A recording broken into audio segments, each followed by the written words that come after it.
Okay. You're live on Channel 4. Please do not swear. So we should be live. Fuck all bugger. Yeah. At the moment, you've just got me and Random.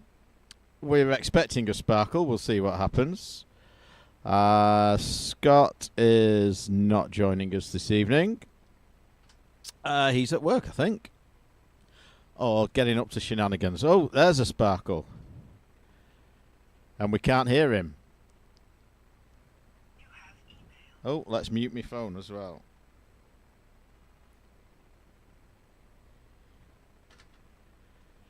Can't hear him, can't hear him. Do do do do do do.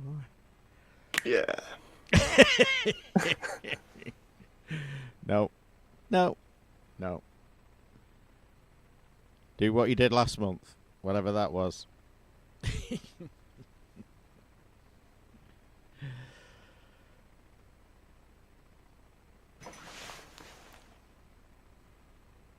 Hello. Hello. Oh, got a few people popping up. Hello. We have. I was just saying to Random before we started, it's Memorial Day weekend in America, and historically when we've done this on the show, it's always very quiet in chat, but we've got 2 or 3 in there. Are they all UK people? I know Martin is. Where's James Nintendo Nerd from? Is he from Merca? I don't know. Internet Nerdland. Yeah.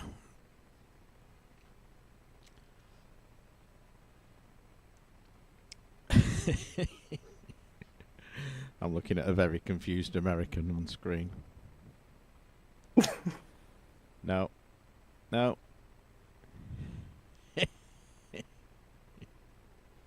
Gosh darn. If only we'd waited another minute before going live. Well, we'd have been 5 minutes late instead of 4, but you wouldn't have. It would have been seamless. That's assuming he gets it working in the next 60 seconds. That's a. Judging by the pile of cables, judging by the pile of cables he's just picked up, I don't think the chances are good. You know, the bird.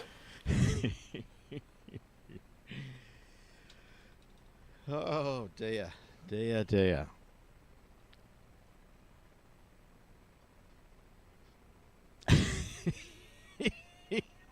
What the fuck? Oh dear. Professionalism is the name of the game, and I want to play the game with you. Somebody in chat, tell us a story while we're waiting. Tell us in short sentences so we don't have to wait for you to type a full story. I mean, by the time we've gone through what we've done this month, we might be there. Maybe. Yeah, we can kick off with that, I suppose. He can hear us, so he knows what's going on. So, yes, what have we been up to this last month? So, it was Zap Live last weekend down in Kenilworth. I went down. I met Gareth and Rob there. I hung out with Mr. Butler. He was there on the Saturday. So for the first time, so this is one of Chris Wilkins' events, as you know. They're usually one day on the Saturday, but this one he tested out a 2-day event. And they're not a big, huge expo. You know, they're a smaller, more community event. I think Simon said there were about 500 people over the weekend, and Chris said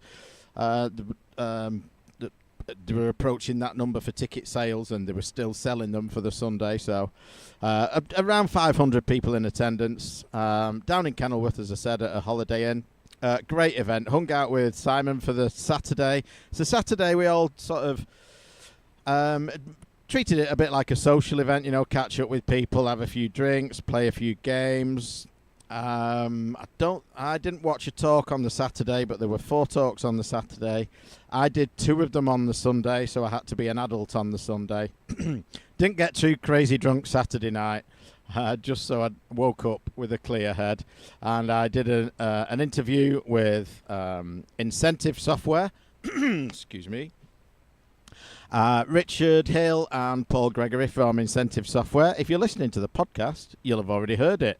They did Splat. They did a port of Mooncrester. It was the first arcade port to home computer. There'd been console ports before, but this was the first to home computer, apparently. And they also did the Freescape game engine, and lots of games featured that. They then went on to do Superscape and other virtual reality things, and good interview, good having a chat with those two. And then on Sunday afternoon, I did a talk with Signosis. So 3 people from Signosis, well, 2 who were staff and 1 who contracted to them, did lots of games. So a couple of good interviews. You will have heard the Incentive one already. You will hear the Signosis one next month.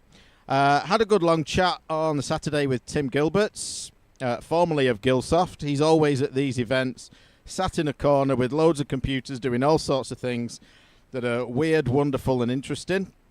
So had a good catch up with him, and he signed my copy of The Quill. Gilsoft published it.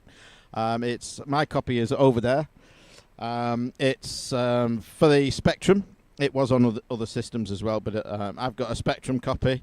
So you could write your own text adventures, basically, and Gilsoft published it. So he signed mine for me, wrote a nice little message. He said, so I asked him to sign it. He said, do you want a personalised message, or do you want a message that'll allow you to sell it? So I said, no, go personalised. I'm not going to sell it. I've been trying to... So he submitted a news story to us a couple of months ago, and I replied to him and said, you'll have to come on the show. I've sat here with a copy of The Quill. We can talk about Gilsoft and stuff. Hello? Hello, hello. Yes, we can hear you. Can you hear us now? Okay. I replied to his email and never heard anything back. Anyway, caught up with him at the show. He said, he's got a few email addresses, not all monitored. So he pinged me an email. I replied, so we're now in touch. So he will be an upcoming interview, probably in a couple of months' time. Movies-wise, have I watched anything new? I don't think I have. So we were out yesterday.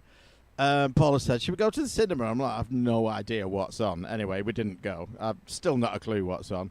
But watched the original Bedrooms to Billions. And early on in that film, sort of first half hour or so,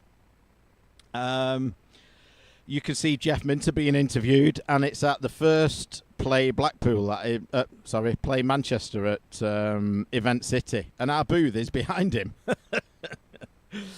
80s music is in it, of course. So I watched a couple of hours of it the other night while I was at the museum, just messing around with stuff, fixing a few things. TV-wise, no spoilers, because Clarkson's Farm is back. I haven't watched it yet. There's like 4 episodes out already, 2 next week and 2 the week after, I think. But I haven't watched any, but I will hammer that by next time we speak. Hammond and May Electric... Oh, yes. The Drive Tribe YouTube channel. Richard Hammond and James May have been doing a few videos. And they had like an old-style Top Gear race. I think James May flew in an electric plane. Richard Hammond drove an electric car. And they met at the old Top Gear track. And then they did another video where they were driving around the track reminiscing. So a couple of decent videos to watch if you're fans of Top Gear. And I watched... What did I watch? Oh, yeah, Power on the Story of Xbox. It's been around a couple of years now, I think. Maybe even more than that. And I watched the first episode when it came out. And then never went back to it. So I think I'm about 4 episodes in now. It's really good. It's really well done. It's on YouTube. Each one, I don't know, about 40 minutes or 50 minutes, something like that. Just really well done. Very interesting. There's some of it you already know. We interviewed Ed Freeze on the show good few years ago. Got a lot of the story from him, but it's good to hear all the other input and see Steve Ballmer being all excited again. Games wise, I haven't really played too much. Played quite a few things at Zap. They had an arcade room, so just a little bit about kind of the layout. They had an Amiga room with a couple of Amiga groups there, so loads of stuff set up in there. They had a Commodore 64 room, loads of people playing SID tunes, loads of games running. They had an arcade with some machines from Arcade Club Berry, and they had another room with the talks and a vendor's room. There weren't a huge amount of vendors, but what they did have was very Commodore specific. If you're looking for parts for an Amiga, if you want to build a hyped Amiga, if you want to fix your C64 and load games from SD or something like that, everything you need is there to do that. So we played quite a few arcade games, played Robotron. I've not played Robotron in the arcade for a few months. We used to have one at the Computer Museum, and then it went back. They swap them out every so often with Arcade Club. And not played it for a while, but had a few good games on Robotron. And then Gareth showed me how to play R-Type on the arcade. And he said the difficulty was set quite high because there was way more enemy bullets than there usually are.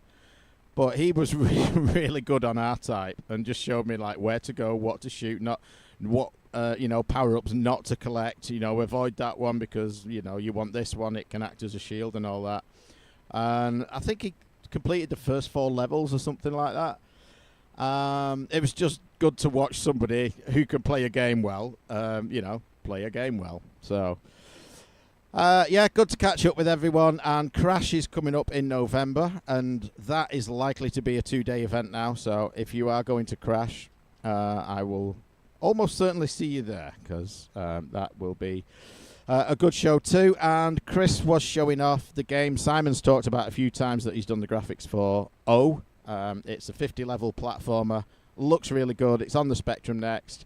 Looks a really good game. Seems to play really well. Not quite finished, but Chris was showing me, and I think Paul Gregory from Incentive, because it's still got code in where you can skip levels and move your person around the screen to try different parts of the level and things. So he was jumping through the screen showing us some tips and tricks and things they've got in the later levels. And I think that is about me.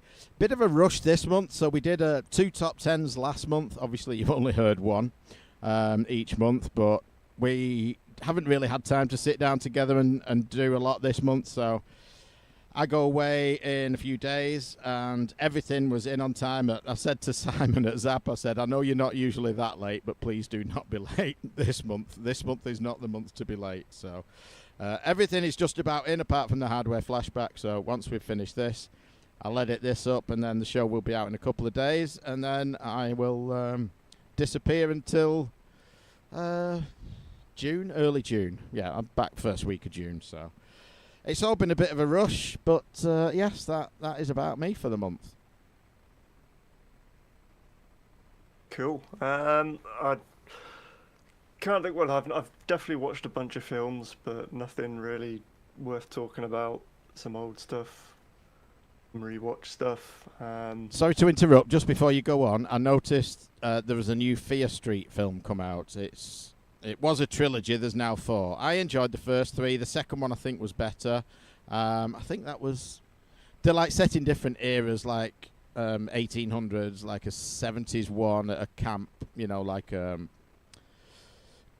Camp Crystal Lake type thing. And then there was one set in the 90s, I think. And this one is a more modern one. So I'll check that out. But the first 3 in the what was a trilogy were pretty good films.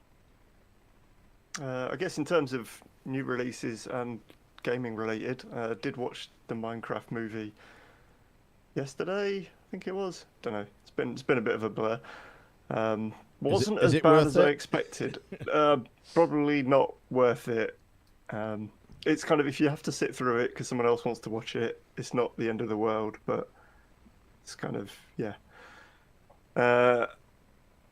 I mean, it's kind of on par, I guess, with with the Sonic and the Mario sort of stuff that we've been having recently. Couple of things I'd sort of giggled at that were kind of like a bit of adult humour sort of slipped in. And we did watch Day of the Jackal finally. That was very good. And Adolescence, finally got around to watching that as well. That was also very good and very interesting from a production point of view, with it all being one shot and handing off from multiple camera operators and onto drones and onto car rigs and all sorts. Quite interesting stuff. And then games wise, mostly just been playing Like a Dragon, Infinite Wealth, and Gloomhaven. Sort of dabbled here and there with a bunch of PS1 driving games and odds and ends, but not really done a great deal. I've actually been packing pretty much everything up console-wise, along with all the Lego and everything.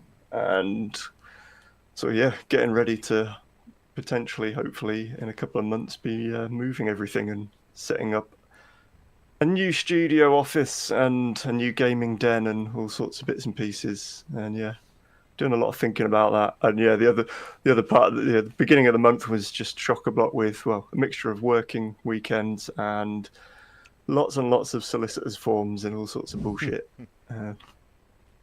But yeah, looks like we're nearly there. But yeah, I've left myself with down to one handheld, which is the Ambernic.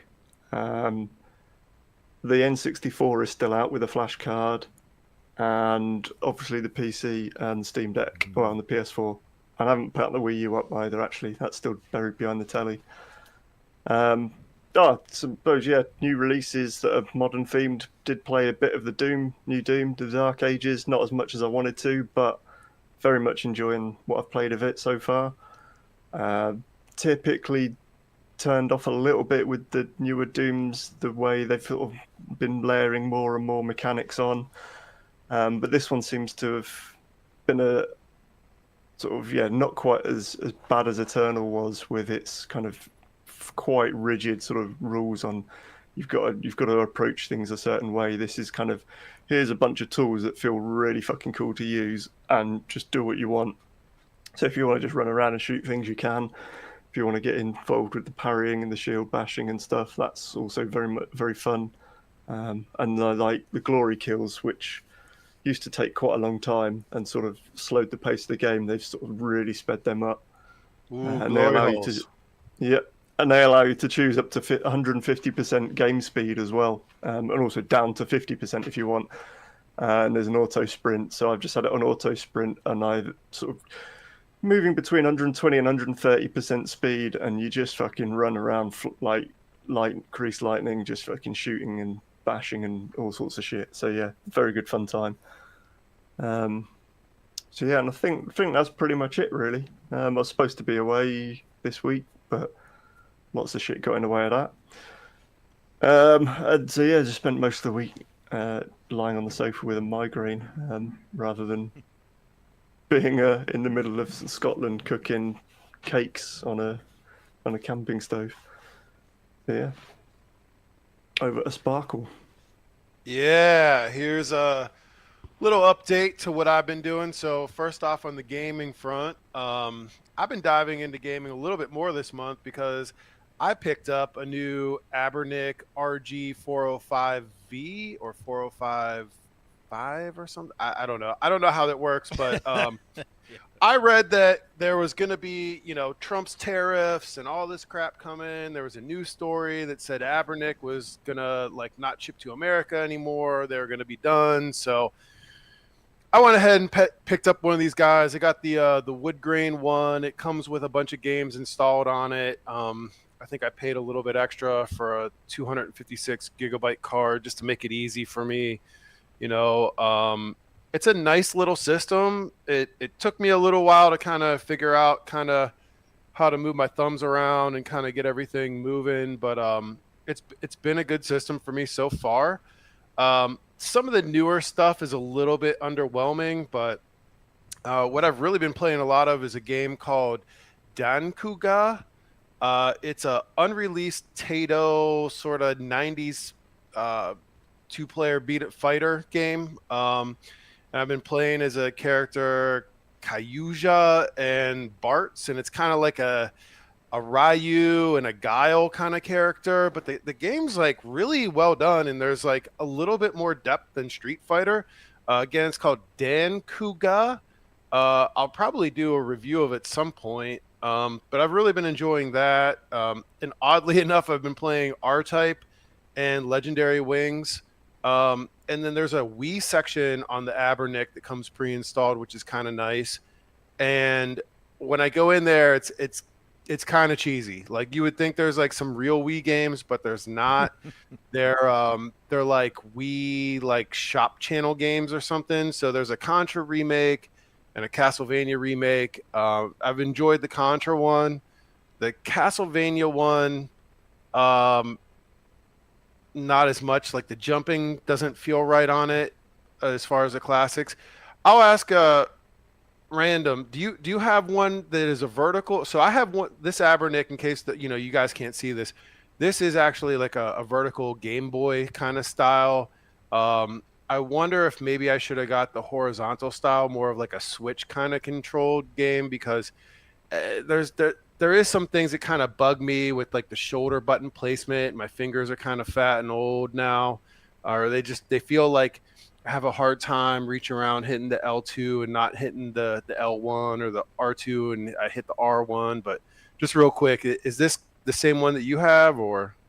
No, I've got two of the horizontal ones. So Okay. the V in the name will be vertical, and then like H in mine is because they're horizontal. But then Mike's got the SP, which is the like Game Boy Advance SP like, so that kind of unfolds to being Yeah. vertical essentially. Yeah. Yeah, It's I went with the clamshell just because I wanted to close it, throw it in a bag, and not worry about the screen. yeah. I mean, And mine doesn't have the analogs because I'm not really going to play newer systems that need analog on it. So I just went with the digital controls. I got one of these like little Molly pouch kind of things to like throw it in for my travel purposes. Um, but we're deep into the volleyball season with my daughter, so we're in like a different city and state like every other weekend it seems. We've been playing a lot of beach and indoors, and it's been a great time. And I've been playing quite a bit myself, and I think I broke my thumb. I was trying to pop up a ball on a serve receive, and I was playing at a gym where they had like some high level kind of windows, and the sun caught me right in the eyes, and this was on Wednesday, like went to pop one up, and it just bent my finger back something fierce. So my hand's been kind of black and blue, and because I just changed jobs, like I didn't elect to do the buyout insurance. I was like, I'll be fine for a month until my new stuff activates, and I've been kind of wearing it wrapped up. Hopefully it's just kind of jammed and not broken, but it's been pretty painful. But um, beyond that, I was in Tampa Bay earlier in the week for a CMO conference where I got a chance to meet hands-on with like top level marketers in the United States, like the top dude at Snapchat. It was interesting. Honestly, I don't think I'm going to be using his platform anytime soon. I guess I'm just a boomer. I mean, I have Snapchat. I don't really utilize it a whole lot as far as like my social media channels. My biggest takeaway from the conference, though, is that AI is coming for everyone's job. Like, I really do believe that, especially in the marketing and creative space. So if you know a young person that's considering doing graphic design or marketing or something like that, I mean, they had this chart just showing like basically everybody's job is going to be replaced by 2050. I truly do believe that. I know some of my co-hosts might not kind of be on the same board, but I do have the privilege to go into some of these like high-end industry events where I get a sneak peek at some of the stuff that's behind the curtain. And I have family member that's like really high up at Google on their development team. One of the coolest things that you can check out, so I hope you put this in the show notes, is sellmeapen.ai. And this new startup out of Silicon Valley, they've started up a model, and they kind of said like the old chatbot kind of sucks, right? Like nobody likes working with a chatbot. You go in there, type in, you tell them your problem, and it gives you a prompt of a couple like canned kind of menu items, and they suck. And you're basically just chatting to the chatbot until you can eventually crack through and get to the live Indian fellow on the other side, right? This uses a custom AI agent, and this Sell Me a Pen.ai, they created a model based on Jordan Belfort from The Wolf of Wall Street, which is Leonardo DiCaprio's character. So they kind of use Leonardo DiCaprio based on the real person, and he tries to sell you a pen, and it's totally wild. So you go on there, and you tell him, "Hey, I'm so and so, and this is my background. And I'm Sparkle, and I'm a chief marketing officer at such and such company, right? And I need a pen, a writing utensil from when I walk in the room. I want to really show that I have some gravitas." And then he'll start talking to you like Leonardo DiCaprio from Wolf of Wall Street. And because it's a large language model, it's different every single time. So you could tell the same thing, and it's going to be completely different, similar but different. And it's funny. You can go in there and be like, "Hey, I'm a cheapskate. My kids steal all my writing utensils," and he'll say like, "Man, I got a piece of chalk for you," and all this shit. And it's hilarious, but it's really kind of clever what they're doing with AI. I do think that a lot of these jobs are going to be kind of reduced in the future. You have to learn how to leverage and use AI. We should all be using it, in our daily lives, like using Claude to make your email writing better and stuff like that. So just a big believer in it. It's coming. There's no putting that genie back in the bottle. As far as movies, I did go see Thunderbolts in the theater with my youngest daughter. I thought it was decent. It was good return for Marvel. It was a little bit slow. There was a little bit of stuff around mental health. She cried several times, so I think for like a young 13-year-old or whatever, it was emotional. And hey, if you can jerk some tears out of somebody, I think that's a good movie, right? I didn't get choked up as a alpha male. 40-year-old alpha male, but it was good. It's definitely worth checking out for sure. I don't think you have to be like too deep into the Marvel lore or anything. I think you just kind of enjoy it. I wish there would have been a little bit more of Sentry, like in his glory kind of thing. We only really kind of get one good scene of him, but it was still good.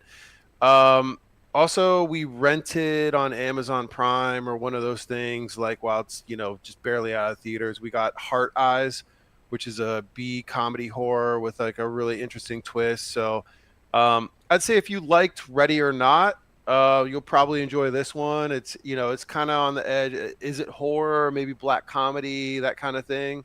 But it's a good one. Heart Eyes. I could see them making a series or a franchise out of the character. There's a couple times where I was like watching it, I'm like, that's the killer. That's the killer. And it wasn't. So they got me at least. On the TV side, I've been watching Last of Us and Andor. Andor solid. No spoilers. Okay, Andor solid. Last of Us, just not for me. I cannot stand Bella Ramsey anymore. It's not personal. It's not her politics. It's not her preferences. It's her range. I just think she's a terrible actress. She, and I know that we probably got some folks that, are fans of the show that just, for whatever reason, they couldn't get into Last of Us 2, the game, because of, some of the sort of wokeness and social political stuff that goes on there. And, there's some certain characters. And I get that, it's maybe not for everybody. I thought it was a fantastic game personally, and I can kind of check all that stuff at the door and look beyond it. But as far as the show, like I do love the show. Like I think it's well filmed. I think the cinematography is good. I think the pacing's fine. I think the setting, like it's pretty true to the story and everything, but it's just her acting. She's just terrible. She has zero range. There's just something about her face that's just like viscerally off-putting to me, and I can't watch any more of it. And it's very few shows that I could say it's ever happened to, other than Elizabeth Moss. So being a marketer, I could never get into Mad Men. A lot of people were like, you're in marketing and advertising, you need to watch Mad Men. It's such a fantastic show. And she's also the main character of Handmaid's Tale.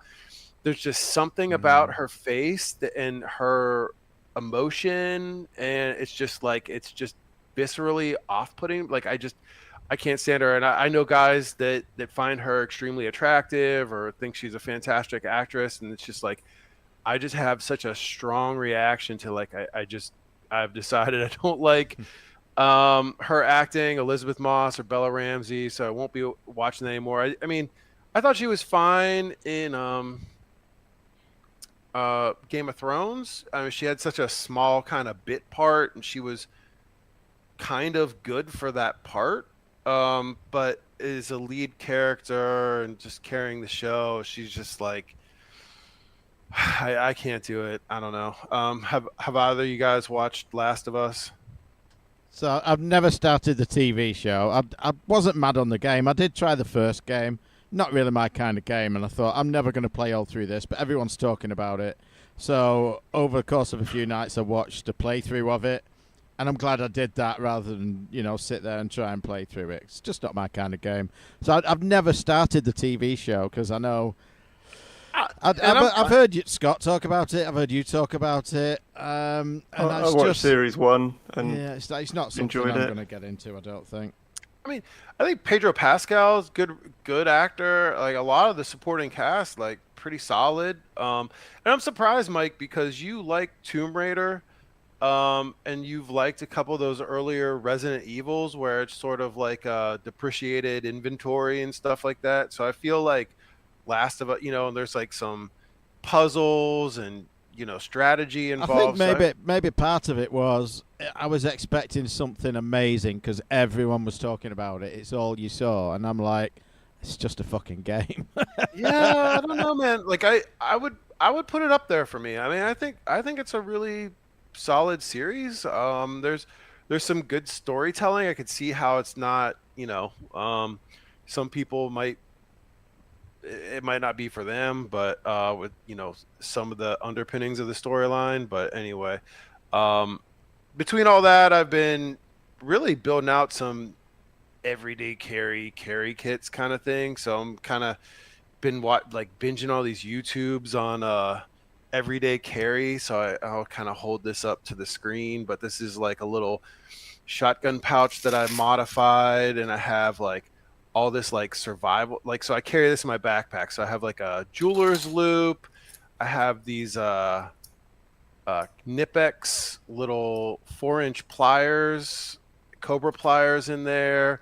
And then I like 3D printed this card, and I carry like a lighter and some medicine and a ratchet tool set and some Leatherman bits. And then I got a Harbor Freight Gordon multi-tool on here, which is kind of like a clone of the Leatherman Wave, and I got some tweezers, and I got a bug out knife and all this stuff. So you need all that driving along the I-95. I mean, yeah, it's a different culture, isn't it? Like in the UK, the equivalent of that is the young schoolboy in his shorts, and he's got conkers and a half a bar of chocolate. Yeah. And I also. Yeah. I also have a MagSafe battery that fits in there. So I mean, you can kind of fit all this stuff in and just like carry it with you. And it's a little compact kind of setup, and I feel like I can kind of get out of just about any situation that I would come across with it. Just put a gun in there. You remember the guy who did like the fuck around and find out videos? He still does that kind of stuff. He has a channel. Yeah. And he has this Ford truck that he hates, and he's like, he did a video packing his Ford truck. He says, "So I'm just going on a bit of a road trip in the Ford truck." He says, "I'm putting some snacks in here, some cold drinks. I've got my phone because you never know how long you're going to be sat at the side of the road." I mean, but like, look, man, like it's not uncommon for me. Like on some of these volleyball trips, like I might drive 8 hours. You know what I mean? Like that's like you can't even wrap your head around that being from the UK. I have a friend at work now.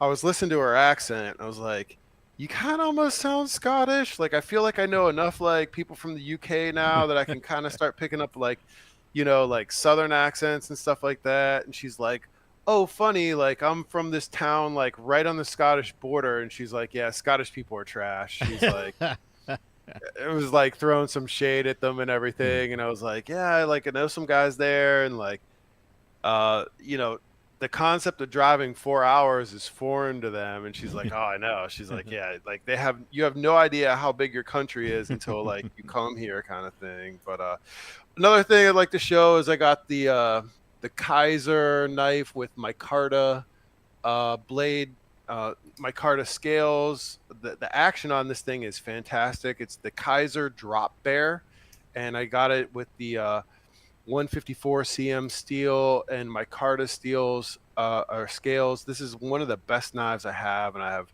a lot. The action is just so smooth on that. So if you guys are looking to pick up a pocket knife for about $100, highly recommend the Kaiser Drop Bear. And I have a bunch of people coming in for a marketing meeting this week. My entire team's flying in from across the country. So I took a little inspiration from the show, and I put together some fun work events for us to do for team building. So we're going to be going to Pins Mechanical, which is a kind of a slowly, I don't know if it's national or regional. It's a pinball chain. So we'll be doing that kind of afterwards. I'll be buying drinks for the team and stuff like that. But I set up some work games. So we're going to play a game that I called Play Stupid Games and Win Stupid Prizes. And also marketing buzzword bingo. Both games inspired by the show. So winners will get some seriously silly prizes. I bought some crap from Amazon. So I have photos that I printed out of stock models, like doing high fives and stuff. And I've like hand signed them, and I put them in like picture frames that are like covered in glitter and shit like that. And I bought some rubber chickens and a glass thumbs up trophy, and it's labeled most innovative innovator and with some marketing buzz shit on it. So it's going to be a blast. It's just been a jam-packed month really with, sports, gaming, work events, stuff like that. But summer comes and sometimes you think it's going to be relaxing, but I have a feeling it's going to be foot on the gas. So let's jump into news, fellas. So just before we do that, and I know Scott and I did news last month, just the two of us, and we only had a few news items, so we chatted shit for a long time. If you look in your podcast app, at last month's show, I put in a chapter for live news, and then I put one a bit later, actual news items. I think we were bullshitting for like an hour or whatever. Some people might like that, some people might not. Maybe should have said that at the beginning 40 minutes ago. But anyway, so Andor, the last season of Andor finished like about 3 years ago. So there is a great recap. It's about 14 minutes long. Is it Disney you do it? If you're watching it on Disney, it's right there. It's also available on YouTube, though. It's the 14-minute one. There's a few people seem to have done a recap, but watch the 14-minute one. It's pretty good. Covers all the highlights. Some stuff that had kind of slipped from my mind. It's been a while since I watched it. Would you say it's kind of like a little bit of a throwback to kind of like OG Star Wars? I like it. I think my favourite's The Mandalorian. Some people love that. Some people hate it. One of our listeners, I think, said it's just a guy doing errands. But I like it. But Andor, I think, so is most video games. The second best. In a way, the thing that I like about The Mandalorian is that it's not 100% there, but it is kind of episodic content where it's not like a soap opera where you have to watch the whole thing. Like you could just kind of like fall asleep and miss an episode of Mandalorian, kind of jump back into it. And because it's like, oh, he's just like going on a fetch quest again, for another episode. Like the characters are kind of the same, but like it's not like the story really kind of builds so much on it. So I do like, kind of like Star Trek, like old Star Trek. You could just kind of jump into any episode. I mean, the thing I liked about Series 1 of The Mandalorian and what I felt it kind of started to stray away from and why I fell off it was that very first series was very much like graphic novel sort of like each episode, and the way they kind of like set up the vignettes at the beginning and the end, and it was very much like getting a sort of a regular, comic book release and like little stories. But then, there is longer themes running through it, but like, yeah, very much with the vignettes, it felt like they were going for that sort of feeling. So yeah, I like the first series, but not so much the others. And then I really, really liked Andor series 1. This series I've watched 3.5 so far, and I'm kind of like, at the moment. But my mate was like, oh no, when it gets to like halfway through 8, you can't stop. And like, it was like, my wife didn't even look at her phone once during episode 9. I'm like, yeah, but that's like, it's like playing 7 Final hours Fantasy in. 7. Yeah, like, fuck me, mate. Speaking of sports injuries, as you were before, I'm wriggling about a bit. I've got a sore coccyx, and I can't remember how I did it. But I think what it was, doing the second talk on Sunday at Zap, we were sat on a stage on just, your normal stock stackable hotel chairs. So they're not the comfiest, but they're all right. They're padded. But there were like 4 of us on stage, but there wasn't like much room. So like my back chair leg, I'm sat sort of at a bit of an angle, was right near the end of the stage, and I'm like, if that fucker goes off there, I'm gone, So I wasn't quite relaxed in the chair, and I think I just sat tense in a funny position and driving home. It's like it's a 2-hour journey, just under 2 hours. I'm like driving home thinking, this is hurting. This shouldn't be. Anyway, a couple of days later, bro, that's hell, like I could hardly sit down. Might as well have been crossing the Mojave 2 hours for you. I know. That's halfway across the country. Just want to touch on the AI jobs thing. So, yes, we'd probably disagree to some degree about AI, but I was talking to somebody about this. Might have been Simon at Zap, actually. We got onto the subject of AI. So technology has always taken people's jobs. If you look at the production line, manufacturing the Model T Ford, and then robotics comes in and gets rid of some people's jobs, and then they have the big ones that just carry the parts of the shell to the next sort of building station, and then you get into, well, robots are now actually putting parts on the car, and simple jobs like that are kind of gone away, and this is just the next iteration of that. It's like, automated call centers have taken away probably a lot of those jobs. And I saw an article, it's like Elton John and Dua Lipa, who were saying like, well, AI is going to kill the music industry. You need to stop it and protect our industry. We're like, no other industries had it, so why are you any different? Now, what's to say that AI created music is no good? Some people might love it, some people might hate it.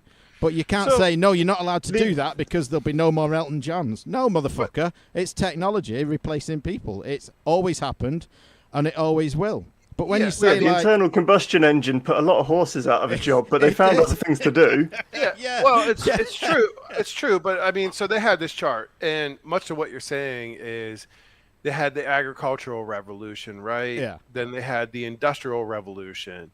Then we had the internet revolution where, basically we don't need encyclopedias anymore, right? Now we have the AI revolution, and like each one is incrementally larger impact on society. And they're just saying like, we're just at the very beginning of this thing, like we're just at the tip of the iceberg. There's a guy at work who's always like doom and gloom, and he's saying there will be no programmers in 10 years. And I'm like, dude, AI can generate code, but sometimes it doesn't work, and you need someone to go through and check that code and find why it's not working. Now, the AIs will probably get better, but they are never going to replace every coder. They are never going to replace every marketing guy. They're never going to replace every graphic designer. There'll always be someone needed to check that the person in the picture's got 5 fingers. There will be for a little while, and I think it's going to be... No, forever. No, I think at some point it's gonna get so good. Well, you'll have like kind of like operators that are kind of babysitting some of the base functionality kind of stuff. But they will need a certain skill set. Yeah, I mean it's coming, man. I really believe it's coming, that. and you're gonna. So let's say you've got a team making a video game, modern video game, and as like a team of 300 people or whatever. maybe AI can replace, I don't know, Oh my god. a third of them, half of them, 3/4 of them. It's never going to replace all of them because someone has got to go through and check everything works. And, there is going to be mistakes. So you might find maybe a quarter of your team sat in a corner and the rest of it's AI. And maybe, when my kid went to school 10, 15 years ago, they showed us this PowerPoint. And it's full of information about the jobs industry. We're training these kids to do these jobs. And one of the slides on there was like, we're teaching people now and training people to do jobs that don't exist yet. And there will be new jobs in the future that don't exist yet. And some of these people who maybe would have been coders will be something else. I feel like the last jobs that will get replaced will be energy sector roles, bioscience roles, and unsurprisingly, Podcasters. well, I mean that's AI programming and system development will boom because like they'll need more people to kind of like focus like human brain power into that stuff. But I mean, I really do feel like a lot of entertainment stuff. I think it's gonna die, man. Like I could. Good, then you using- don't end up with the Oscars every fucking year that no fucker wants to watch. How many other Right, industries need but I mean, awards like- to make you feel good? But I mean, like, to some degree, like, are there amazing, like, blockbuster, like, I think that new F1 movie that they've dropped some trailers for looks pretty interesting with Brad Pitt and everything. But I mean, all right, let's say, we really all decide, like, hey, man, Brad Pitt's great actor, or, Timothy Oliphant or, like, whoever you pick, like, Judy Garland, you could literally resurrect them or make new movies in the future using an AI agent based off that character and be So like, potentially that's a bit naughty. I don't think you should be able to do that. why not? but- I mean, hey, if somebody's estate, like if I want to watch 10 more Mark Hamill. It's the Well, if clean you- version of deepfakes. Have you heard what they've done with Fortnite and Darth Vader this last couple of weeks? No. So they've had a Star Wars like crossover. They're putting loads of Star Wars characters in it forever, but they've got a Darth Vader in there that there's like two bosses. I think it's Phasma and Darth Vader, opposite ends of the map. And if you beat them, they'll follow you around and like help you out. But you can just talk to them with the microphone, and then they talk to you back. And it's all James L. Jones's, his estate signed off, like where he recorded it before he died, and did all this so that they could use his voice for AI. And it's just running around chatting to this AI Darth Vader teammate. Yeah, it's I just- mean, hey, that's great, and he could be memorialized. But yeah, and that's start different because there he's forever. signed off on it. I don't think you should be allowed to. I know copyright Sam expires, Farrell's very but happy about it, but- bring like Judy Garland back and do that, or take But I mean, if that's the a character, like, current why day won't- actor. You shouldn't be allowed to create a fake Brad Pitt and make a Brad Pitt movie. That's just wrong. I mean, but if you want, I don't know what's her name that plays Hermione Granger in the Emma Watson or yeah. If you want her to play like some new, like fan fiction, whatever. Then get Emma Watson. No, but like 100 years from now, and you're like, she is the definitive, to me, or like, what about you like Doctor Who, right? Like you want to play like, man, remake all these crappy shows with these other crappy doctors, make them with the original Doctor, like the guy that I feel is like the definitive Doctor Who character. Like you can do like that is not. You can do it. I don't think you should be allowed to. I mean, but it's within reach. Like, it is, but it's don't right make there it in right. striking distance. Yeah. It's interesting. It's definitely interesting, but yeah. I was listening to a podcast the other day, and it was someone from Microsoft who was saying like, yeah, 30% of our code now is generated by AI, and I'm like, well, that explains a fucking huge amount, then, doesn't it? Yeah. Maybe you should wind that back a bit, motherfucker. I will disclose that I have, a pretty substantial stock interest in Microsoft. I I bought a whole bunch in 2015, and it's gone up exponentially, especially with their ownership stake in OpenAI. I mean, it's mind-boggling how much it's gone up, to be honest. Mhm. And I think there's no end in sight. I would still highly recommend the stock if you guys are playing the gamblings. Yep. Okay. Let's maybe I'll put another bookmark in this one. Actual news items. Be like, the show is not responsible for financial advice. Yeah. Oh yeah. So certainly not responsible for Kickstarter advice. No. Still never got those goddamn spoons. Other people have. They love them. All right. Time for some news items then. First one's random, so I'll let him do that. All right. The DK64 composer wasn't credited in the Mario movie because Nintendo didn't want to. The DK rap was lifted from Donkey Kong 64 and slapped in the Mario movie, but Nintendo felt that since they owned the track, they didn't have to credit the original writers.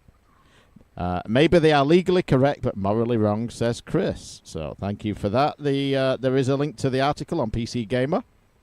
You can read at your leisure. It's fairly long, actually. All the links will, of course, be in the show notes, along with the sellmeapen.ai link. So yeah, a couple of mine. So yeah, people who've been listening along for a couple of months will have heard that I started getting interested again at thinking about playing text adventures on an e-ink device. Mike gave me an old Kindle that he swore worked, but didn't quite work. Has it but never I come can back get to it. life? I can. It probably just needs a new battery or something. I swear it did work. But well, I'll probably fuck about with the software side to see if it's worth doing that first, anyway. But that's kind of ended up getting put on the back burner a bit. But there was one I sent in on that vein, which was the Minimal phone, which has got a big e-ink screen and like a BlackBerry keyboard on it, which would basically running Android. So that would be a piece of piss to have a Z Machine emulator on it. But unfortunately, it's like $500, so a bit much for fucking about with text adventures on. But then I found another one a bit later, which was, if anyone's familiar with like the old Amstrad type, like digital electronic typewriters, they did these like flat ones. It looks a bit like the loaf of bread 2DS, slice of bread 2DS sort of in form factor, and it's a IBM XT compatible. With 1 megabyte of RAM running DOS, so that actually could be even better to make, and that's the Evertop, and it's got a good looking, decently sized keyboard on it, and then yeah, this sort of black and white e-ink screen at the top. Presumably, yeah, if it's DOS compatible, you should be able to run all sorts of shit on it. Don't know how much that costs though. In fact, I think it's a job where they give you the plans on GitHub and then you've got to sort of just make it yourself. Which again, maybe a bit much project-wise for futzing about on a few, for me, for futzing about on a few text adventures. But very cool anyway. Got one in here from David Guyrich.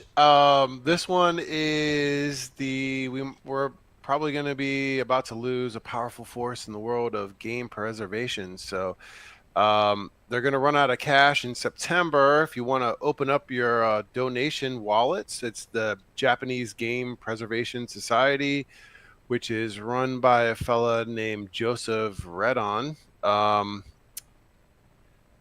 don't know what to make of this. I guess these guys are preserving games and stuff like that. Says they've successfully preserved thousands of games from Japan, including floppy disks, which have a finite lifespan. Pause there real quick.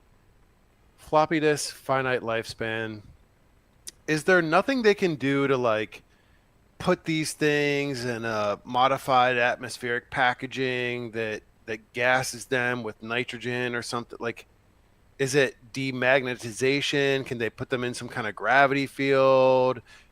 Random Dave, go. No one knows how magnets work. Okay. And also, you can get so at Zap. There was this guy there, and I'll post the video and I'll put the link in the show notes. I videoed this machine he'd made, and it it runs off an Arduino, I think. Was it that one that ran off the? Yes, it was. So you put like a floppy disk in, and then it's all automated, like the old style car wash where the thing comes past and soaps it and then brushes it. He's built one of those for floppy disks, and but he was telling me like some people will have touched it at some point, on the actual disk, accidentally or on purpose, and you'll get like fungus, and over the years, like that fungus will grow and like it will just destroy the medium, and I don't know. They aren't going to last forever. Like cassettes, we've got cassettes at the computer museum that just won't load anymore. They're stretched. Something's corrupted the data on it. I don't know. I don't know what destroys them, but things do. Yeah, I mean it's weird. They have like some original stuff from the person that did Herzog and some other shmups and some other. They're running out of money, and finances kind of store all this stuff. So they're, the article writer suggesting like maybe selling off some of the rare stuff to try to generate some funds and stuff like that. I don't know. It's kind of weird to me. Like, I get it. They're running out of.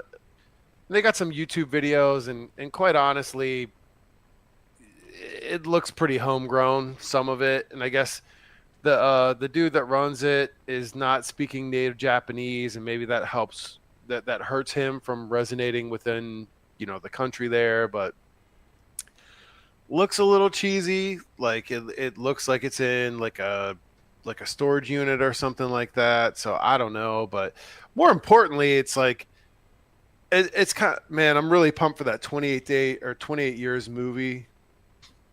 It's going to be coming out, the zombie horror thing, but it's kind of like they got to find some way to like preserve this stuff. Like, is there nothing to stop the entropy? Like, I don't know. Like, well, maybe there's just no like. Because even if you take all these floppy disks and then you digitize them, any storage medium that you put them then on, that it doesn't last forever. Like, there is no storage medium that lasts forever. Even a stone tablet will. Yeah. I mean, you can put that in. That's easier to protect, but it can easily erode just in rain. So there's nothing that's really permanent at all.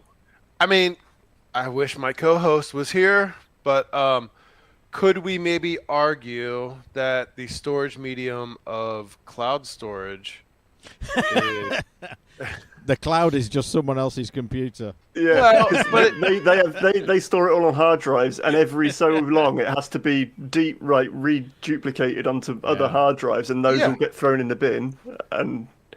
But in some way, could you not argue that method of storage is more permanent than physical media? Ooh. No, it is in itself physical media. It's just physical media in someone else's building. Non-fireproof house. Yeah. With redundant internet and a better backup schema than I have. Yeah. Hopefully. Yeah. But I mean, like I feel like I have. Let's just say there was some way that I could transfer my Steam account to my progeny, and my great grandkids could use my Steam account. They would have, I think, more likelihood they would be able to access a game I bought 10 years prior and it still work on whatever system they have than some, CD that I have from 10 years previously. Agree or disagree? Some CDs are already dying, particularly ones you've written at home. Yeah, CD fungus is a big problem. And then HD DVDs, they ended up all dying. They're completely fucked. Really? And they're not that old. Yeah. I didn't know about that. There was a big problem with the manufacture of them. But then, I mean, it's the same with any like old games and old stuff anyway. It's irrelevant that it's in Steam necessarily, but then you've got just as much chance with it being in the cloud of it being taken away by licensing issues or Nintendo deciding that they don't want to support the shop anymore, and then you lose all the access to all of that anyway. So at this point, yeah, if you've got a Wii U and you're going about things legally, anything on a disc is now outlasted the digital versions. Yeah. Spinal says 10 years, great grandkids. What are you, a rabbit? America, you get married when you're 4 and have children, and then your family tree has no branches. Yeah. I think that was a rude comment, but luckily you were muted. We got one here from. You know what I like to do? I can imagine. The history of bad video games sent in by David Gyrick, and Spinal has joined us in chat early today. He usually misses most of it, and here's the last couple of news items, but we bullshitted so long, he's going to catch most of them. This is the absurd history of bad video games. It's a YouTube video you can watch at your leisure. I skipped through it just to look at some of the games they were talking about. Superman on the N64, E.T. on the 2600. That's the kind of level we're at. So it's over 2 hours, the video. So you will have to check it out at your leisure. We're not doing a group watch here. And I will try and remember to post all the links in YouTube chat, which so far I think I've done. David Garrett's got another one, which is more lost game footage found. And he's saying, hopefully one day we can play a dump of this. And it's Taito's cancelled sort of F-Zero-like racer called Vertexer, which appeared online. Which I believe I remember this propping up. This was meant to be in the arcades, and I wouldn't say so much F-Zero, maybe more Power Drift, that kind of sprite scaling style. But yeah, looked kind of cool when I watched of it. But obviously, I'm sure they had their reasons for not thinking it was going to be a successful arcade machine. But yeah, these things do. As we just talked about, people are preserving games. I'm sure someday it'll end up floating around the internet, as these things do. Oh, there was a game I wanted to mention from Zap as well. It's this guy, I forget his name. His name's Rob, but I forget the name of his website. He does loads of Amiga stuff. And he'd built this game. It's picture a whack-a-mole, but it's like a cube on the table, and on the top of it there's 5 or 6 floppy disk slots, and when the light flashes on the drive, if the disk is out you push it in, if the disk is out you eject it. But every so often, like when you eject it, the eject is motor driven by, I think he said, an Arduino, and every so often on easy level it will eject the disc really hard, so it will literally fly out and land on the floor. So you've got to go and get it and then put it back in. And on hard level, pretty much most of the ejects, the disc flies completely out. Sometimes it'll just pop up, just like an inch or whatever. But it's mental playing this whack-a-mole, like just watching these flashing lights, and it's obviously muscle memory that I didn't have, and it's flashing. Is it in? Is it out? Oh my god! It's fucking great idea. Really good game. I think this also explains how floppy disks get erased and lose data. Well, luckily they were original discs. They were 3D printed.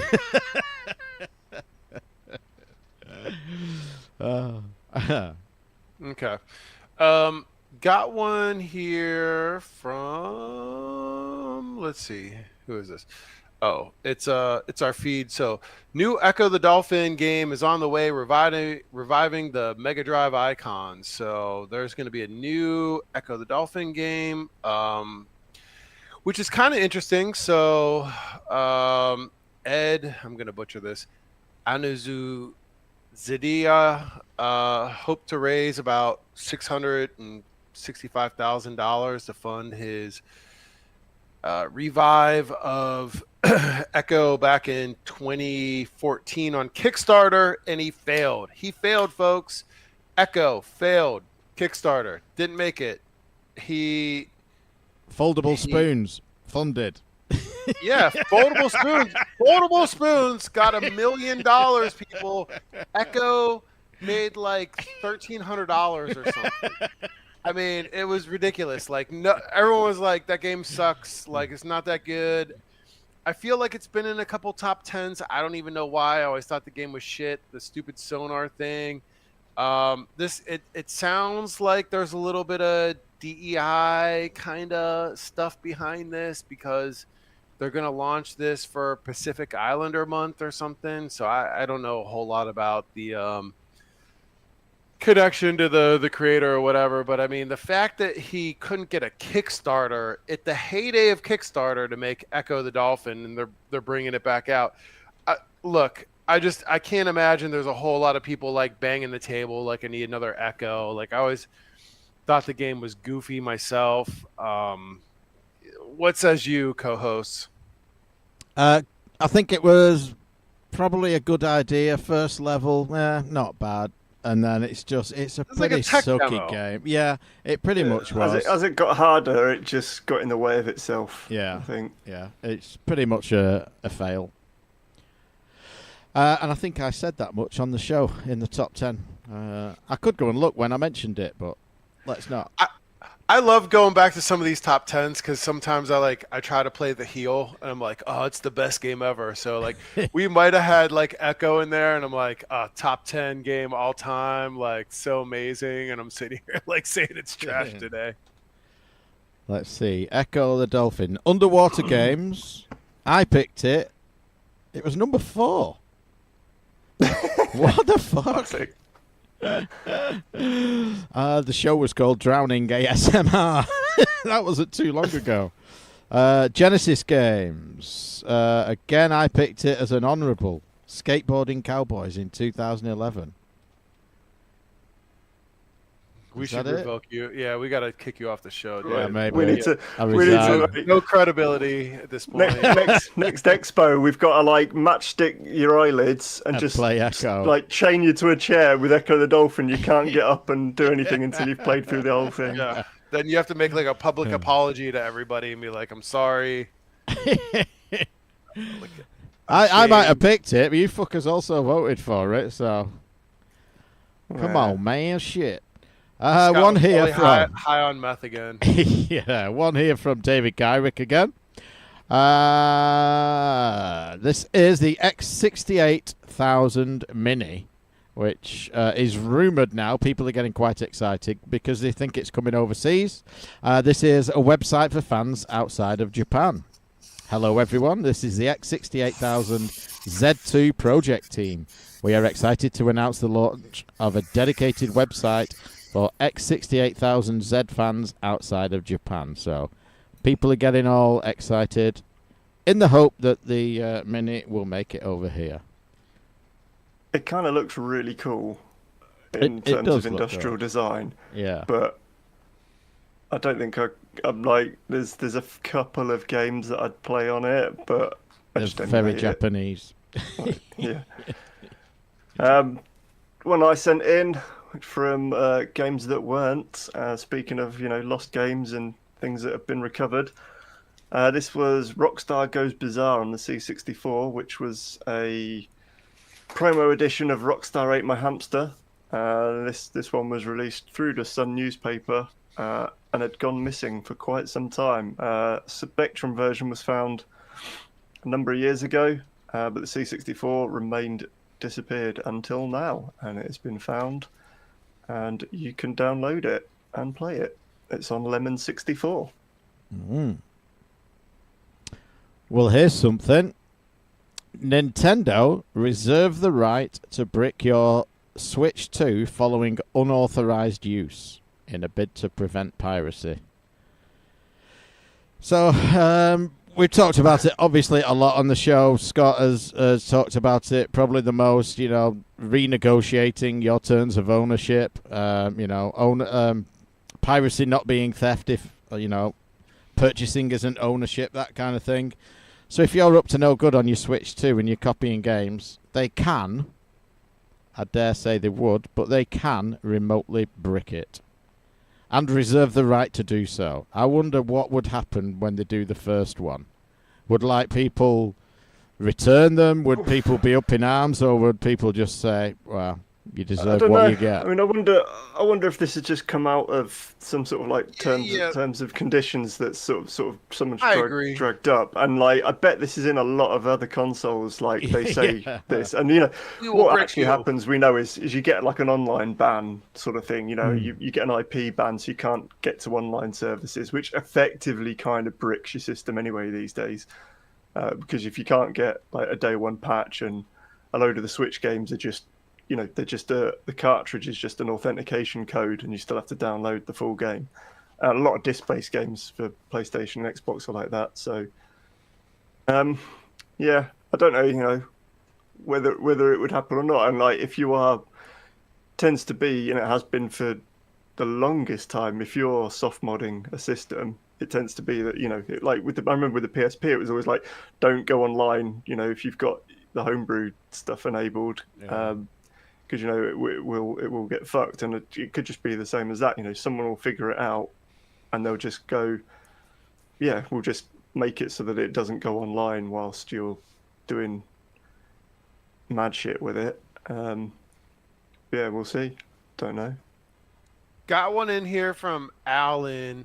Not sure if I'm not seeing the image correctly. UK, maybe you can kind of double check this. Oh, if you go. Which one is it? If you go a couple down, Amico? I posted the Amico image. Click on that one, you'll see the image. Okay. Not good. So, have you got the image? Yeah, I'm trying to. So I think I've looked at a couple different videos and stuff. I'm not sure what to make of his email. Alan sent in an email saying, I didn't fact check this, but since I've heard in my head since reading this, the end by the doors, it makes me think this is legit. So I'm guessing they're saying that FTB suspended. It means that this is the final end, but it's been suspended multiple times since 2018. But it says suspended, FTB, not good. Phil Adam is the SEO.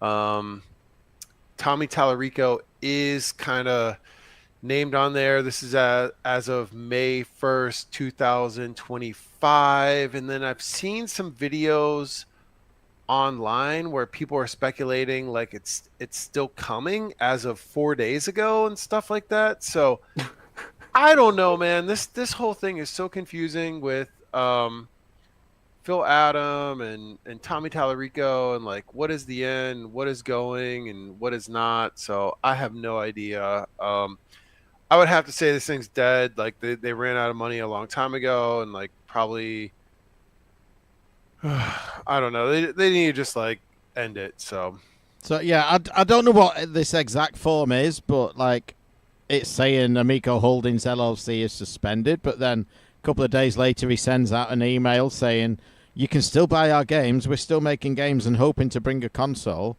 But like, then he goes on in the email about this other company are doing the games for us. So like, who's left at Amico? It's literally Phil Adam getting another company to finish all the games off and shit. Like, there is no one left. It's Phil Adam and in his home office. And some AI. Yeah. Which would explain a lot. The whole thing is just fucking mad. Just seriously, just shut up, go away and shut the door. And I posted this to Scott when the picture came in, and he summed it up. He said, "What a tragic way to sort of treat Keith Robinson's memory. It's just a fucking travesty what they've done to the company. Ridiculous." I don't know that it was a good idea to begin with. Like, and I've always said this. Like, I always thought like Intellivision was like C, D tier. Like, I just like, where are the games, right? Like, where's the love for it? Like, maybe I'm just too young and I didn't understand the affinity that kind of Scott and you had for it, UK. I never got it. I was just like, oh, cool. Like, yeah, Intellivision. I have like a Blue Sky Rangers, signed copy, but just the games, the original IP, just it was never there. It was a flash in the pan as far as I'm concerned. Like the weird JoJo controller, like not great, kind of sucked. It was a moment in time, and I think there was like maybe some notoriety from like a marketing perspective of having like the Running Man kind of logo and stuff like that. But I mean, what in the hell were they going to bring back? And it was so aspirational. I mean, I really believed in Tommy as a marketer, but this was a flaming dart going straight into the ground as far as I was concerned from day one. It's not Atari. Like, Atari had 1,000% better chance of bringing back a game console than these guys did, And yeah, I mean, I get it. I get the idea, but the controllers were hokey and didn't work properly. But the games they were bringing out were like flash games. They were web games. The Evel Knievel thing, you can go on the internet and play it today. It's no. They were. No. I mean, yeah, they were like, you get all of the. Whenever a popular game comes out, within minutes there's like 30 crap Chinese clones of it on phone marketplaces, and the Amico games were worse quality than all of those like cheap throwaway clone shit. And they couldn't even do the cornhole game properly. Like we talked about on the show, in the very early days when there was none of this, it's not going to come out, there's no money left. Before all of that went on, the cornhole game, we were saying, that could be a killer app. It could be the Wii Bowling or, the Wii Sports of the Amico. But then it was supposed to be sensitive to how hard you swung the remote like Wii Bowling does. It sort of picked up the motion on the controller. And then they couldn't get that working. So it was, no, you press this button to throw it hard, and then press this button to not throw it so hard. It's just like, everything that game could have been was just wiped out in like one press release. It was, and after that, I think the whole thing just started to fall apart. It was just doomed.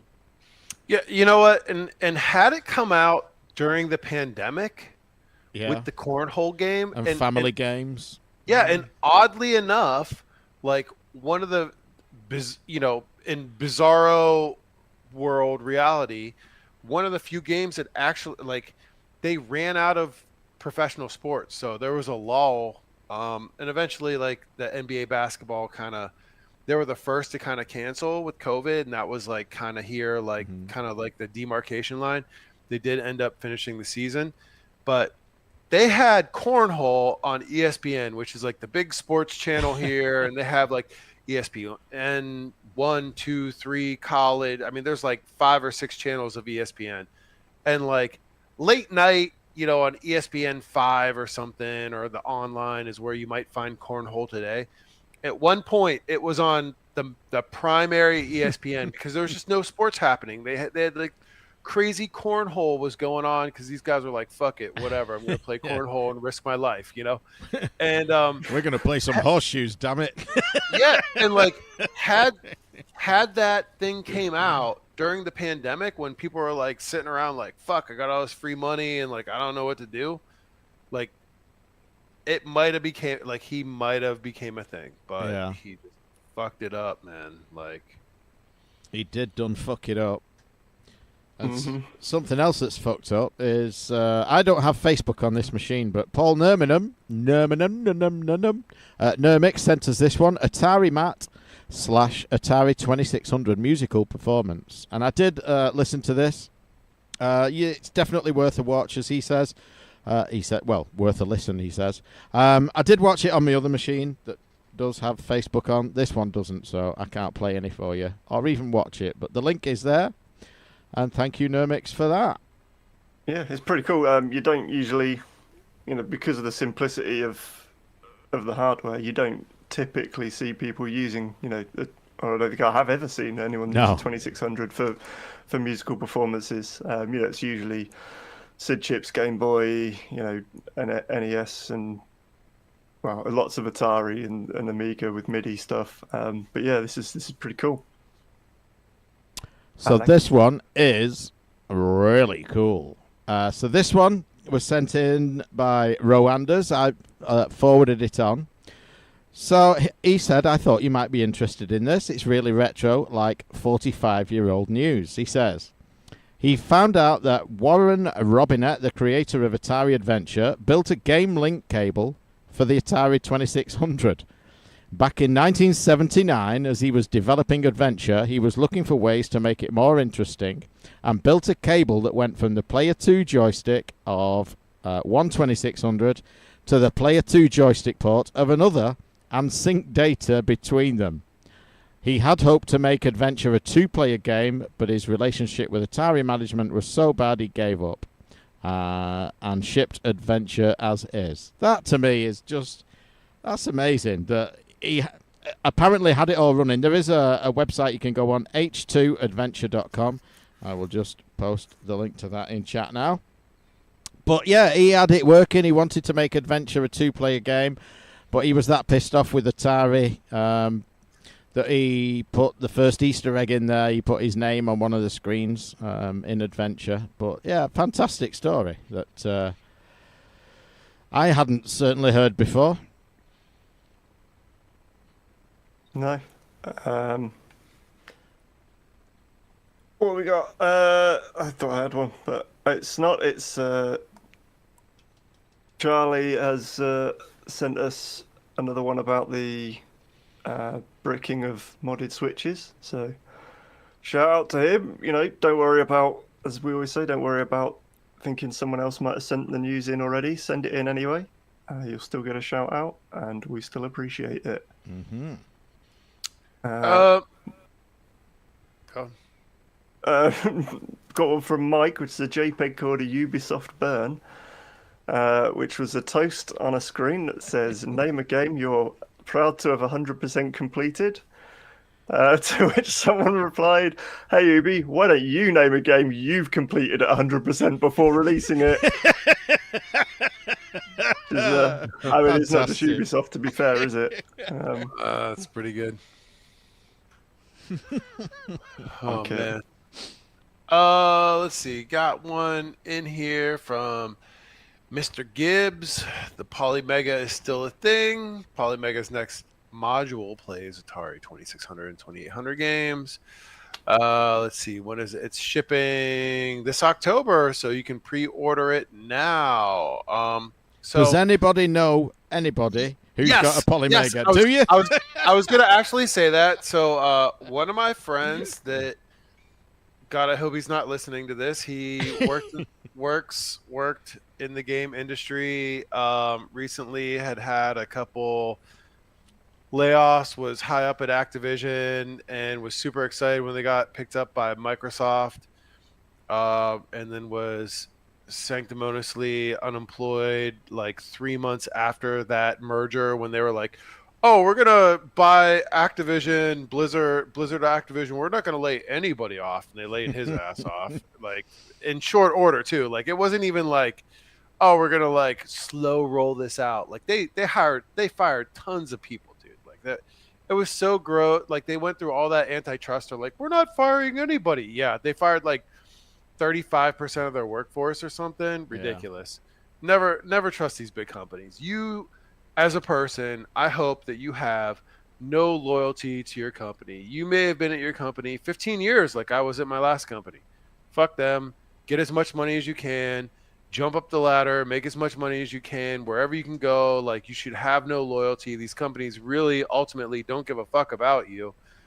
Maybe if it's a mom and pop outfit, or you're, kind of invested in the company, but man, like really good dude, like super like developed like their backpack physics and like rope physics and all this other shit. And just kind of like mid 50s dude, no kids and stuff like that, was canned for no reason at all. Super talented guy, like got something else.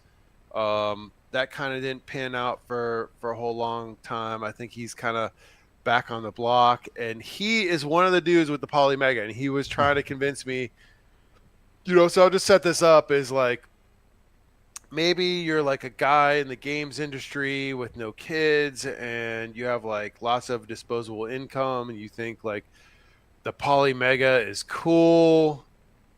That's the only person that I know that, and like, I think I have like over 3,000 people on my LinkedIn. I got, that over thousands of people on my Facebook. I got, thousands of people in my contacts on my phone. I know tons of MFers, right? And he is the one dude that I know that has this thing and was like trying to gaslight me on like, yo, bro, like you got to buy it. Like, what you're like retarded if you don't have this. And I'm like, well, I have this like, Linux device and I have like real hardware, and he has lots of pinball machines and like tons of pinball, but for whatever reason was saying like, the Polymega is like the shit. And he sent me videos of it and was like, oh, you're just like, retarded for not having one of these things and whatever. I don't know. I don't get it personally. But I do know one person with it, and I guarantee you, God is my witness, he will be buying this module set for $120 so he can play 7,800 games on it. So, I mean, it looks nice. Honestly, like, I think the machine from, just like I said with, like, the 2600 remake thing when they launched it, I'm like, man, if they sold that as a shell for me to park my, Raspberry Pi in, I'd probably pay $40-$50 for it. Like, it looked sharp. Like, it looked nice. Like, if that was a Roku killer or something, yeah, 75, maybe even up to $100. But like, what was it, like 400 or something crazy? No, forget it. So same with this thing, way overpriced. What says y'all? Yeah, I like the idea of it. I think it's good that there's a modern system that will play your old cartridges. I mean, there is a market for that. We all have, well, most of us have, like, say, original hardware. A lot of people don't, but maybe they pick up some games in, a thrift store or whatever, and they can play some of those original cartridges. Or maybe they find a box of them in the attic or whatever. So I get it that there's a market. I'm not mad on the joystick for this one. But some of the other units look nice. So I do think it's a good idea. Like you say, bit pricey, $120 for, playing 2,600 and 7,800 games. Might be a bit steep, but obviously it's, it's not cheap to make this stuff at the moment. So, yeah. And it's going to be economies of scale, isn't it? They're not expecting to be doing huge manufacturing runs on them, so it's going to cost a bit more. But I mean, even Analog, have been doing this for years. They're struggling to get the N64 one out, which I don't know when that was originally supposed to be out, but I'm sure it was already due. Yeah. And that's kind of being pushed back a lot. Yeah. So yeah. So speaking of old games feel like old games sometimes, says Peter Gibbs. Let me post this one in chat. And there is some in here that I disagree with as well. Not with Peter, with the article. It is an article on CBR.com, and it says 10 classic 80s retro games that have aged poorly. So let's have a look through these. I think we've done have we done our own aged poorly? It'd be interesting to compare. I'm sure that was something we did. I'll go back and have a look in a sec. Let's have a look down this list, and then if we have done one, we can look through ours. SimCity is incredibly limited. Yeah, but it was fucking great, wasn't it? Maniac Mansion is too convoluted. It was a little bit, but it was still a great game. Lots going on in the background, lots of stuff going on. A complex game, that doesn't mean it's a bad game. Pitfall has too many pitfalls today. It's not aged well in the way that a lot of 2600 games haven't, but it's still a good game. It's better than the majority of 2600 games. Yeah, still. I think it's aged reasonably well. Metroid is a little spaced out. Now, Metroid is still a great game. I've played through it recently. I mean, I can see an argument that the later ones refined it, the whole concept, and things have got a lot better and sort of friendlier, but the original Metroid is still great. I mean, this is 1986. I mean, it's nearly 40 years old. I mean, I disagree with that one. Pole position doesn't hold up too well nowadays. Kind of got a point with pole position. Nah, man. I mean, for the time. But it's on about has it aged well? Probably not that well with some of the racers. You don't like that racers. style of racing game anyway. I don't. You're right there. Yeah. And I I do. kind of do. So, yeah. Okay. So, So, well, what year was pole position? this 81? was 82. 82. November 82. Man, for 82, yeah, Yeah. it's good. Yeah. You could literally pop down like in a pole position cabinet with the the handlebars and everything, and it's like it's over 40 years old. It's amazing. Yeah. So we're 5 for 5 at the moment. We're going to be 6 for 6 with Legend of Zelda. The Legend Fucking of Zelda ridiculous. has become less legendary over time. Absolutely No. not. The original Zelda is still fucking amazing. Amazing. Now, 4. Is it 40 years old yet? 86. So next 86. year. Wow. Yeah. Number 4, Altered Beast isn't that much of a beast. I mean, it wasn't great to start with at the time. I wasn't a huge fan of it. Or Shadow of the Beast, to be honest. The tech demo. No. But, yeah. Okay, so maybe we'll give them the B of the D on that one. Yeah, I agree. Like, there's kind of like a kitsch kind of like wise familial wave, like other than that, like it's clunky. It's very, very sort of shallow, very short levels. yeah, Doesn't do a great deal. and like if you get injured, like you're just fucked. Kind of like R-Type or like one of these shmups and stuff. So, yeah, it's just unforgiving, not great, not a lot of depth. No, agree.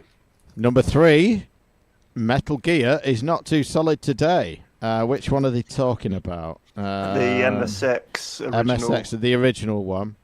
I think So that- that's which still is- a good game. I did like that. it's the one. It's the one that's in the HD collection that was on like PS3 and 360 and stuff. They re-released it then. It's great. So this was 1988.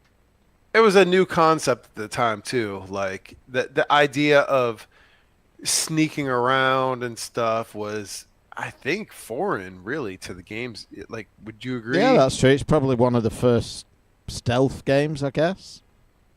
Yeah. It's a run and not gun. Number 2 can get to fuck. Yeah, number 2, Donkey Kong has jilted platforming mechanics. I mean, fuck off. Donkey Kong. I agree. I think it sucks. No. I hate it. I've said this before. Like, other than like the steel girders that are on diagonals and stuff, like just You hate it because you can't play it. nah, it's not a good game, man. It just really isn't. I don't know. No, I think it is a good game. I put so Brilliant. much money in Brilliant Donkey game. Kong. It was in a taxi rank in town when we were... It was probably when it was current, actually, 81. So, yeah, we'd just started high school. So, we're old enough to go into town on our bikes and shit and find arcade machines. So, yeah, we put tons of money in Donkey Kong. You were in And- high school in '81? Yeah. No. Yeah, I was. I was born in 70. We go to high school at 11. Whoa. Whoa, dude. yeah. Yeah. No wonder you guys are so smart. Whoa. Whoa. Dude. Whoa. And number one can get to fuck as well. Pac-Man Yeah. is beyond repetitive. I mean, fuck off. What? This is an article designed to generate comments. Come on. Yeah, well, yeah. So in 2023, we did overrated games and games that did not age well. Read them out random. So games that did not age well, we had quite. I was going to think Gran Turismo. Yeah, that went out quite rightly so. Yeah. But we had Cluedo, Astro Smash, Tomb Raider, Smash Brothers, Super Mario Kart, Virtua Fighter, Star Fox, Stunt Race FX, GoldenEye, and FIFA. I think What that's year- the best list. What year was it? Do we do this? 2023. And then the overrated games, which kind of along a similar sort of thing. Donkey Kong actually got thrown out. Good. So we had GTA on the PS2, Mega Man, Zelda Ocarina of Time, Tony Hawk's Skater, Sonic 2, Earthbound, Super Smash Brothers, which was in the other one, Myst, Final Fantasy VII, and Halo. Wow. We are the best at top tens. No doubt. No Definitely. doubt. One here from David Gyrick. Generated some conversation in Discord. He calls it Madden. Hopefully it will hopefully it will honor the legacy of one of the greatest men to ever live. My glasses are dirty. I can't see that far over. Madden may have done more for video games than any other person. So this is related to an upcoming film based on John Madden, and it will star as John Madden Nick Cage. Nicolas Cage, the man who Yeah. plays Nicolas Cage in everything. See, why do you need AI to replace actors when Nick Cage will literally do every film you ask Yeah. him to do? Yeah, you can recreate Nick Cage. That's easy. I mean, I don't think he's a bad actor. No, I do. He has. He's good at It being depends Nicolas what he's doing. Cage. Yeah, there's a couple of real standout films, and then there's a lot where it's Nick Cage being Nick Cage, and that's kind of what I like about a lot of them. There's like, what was it we were watching? The one where he believes he's a vampire, and he's just Dracula. no, and he's jumping up and down on tables, and he's being absolutely nuts at his office and things, and it's just like Pete. Just bonkers Nick Cage, but I'm kind of like not allowed to keep suggesting watching relatively unknown Nick Cage films because it just never sort of goes well. I haven't watched Con Air for a long time. Is he any good in Con Air? I was gonna say, I was gonna say, Con Air's like, great.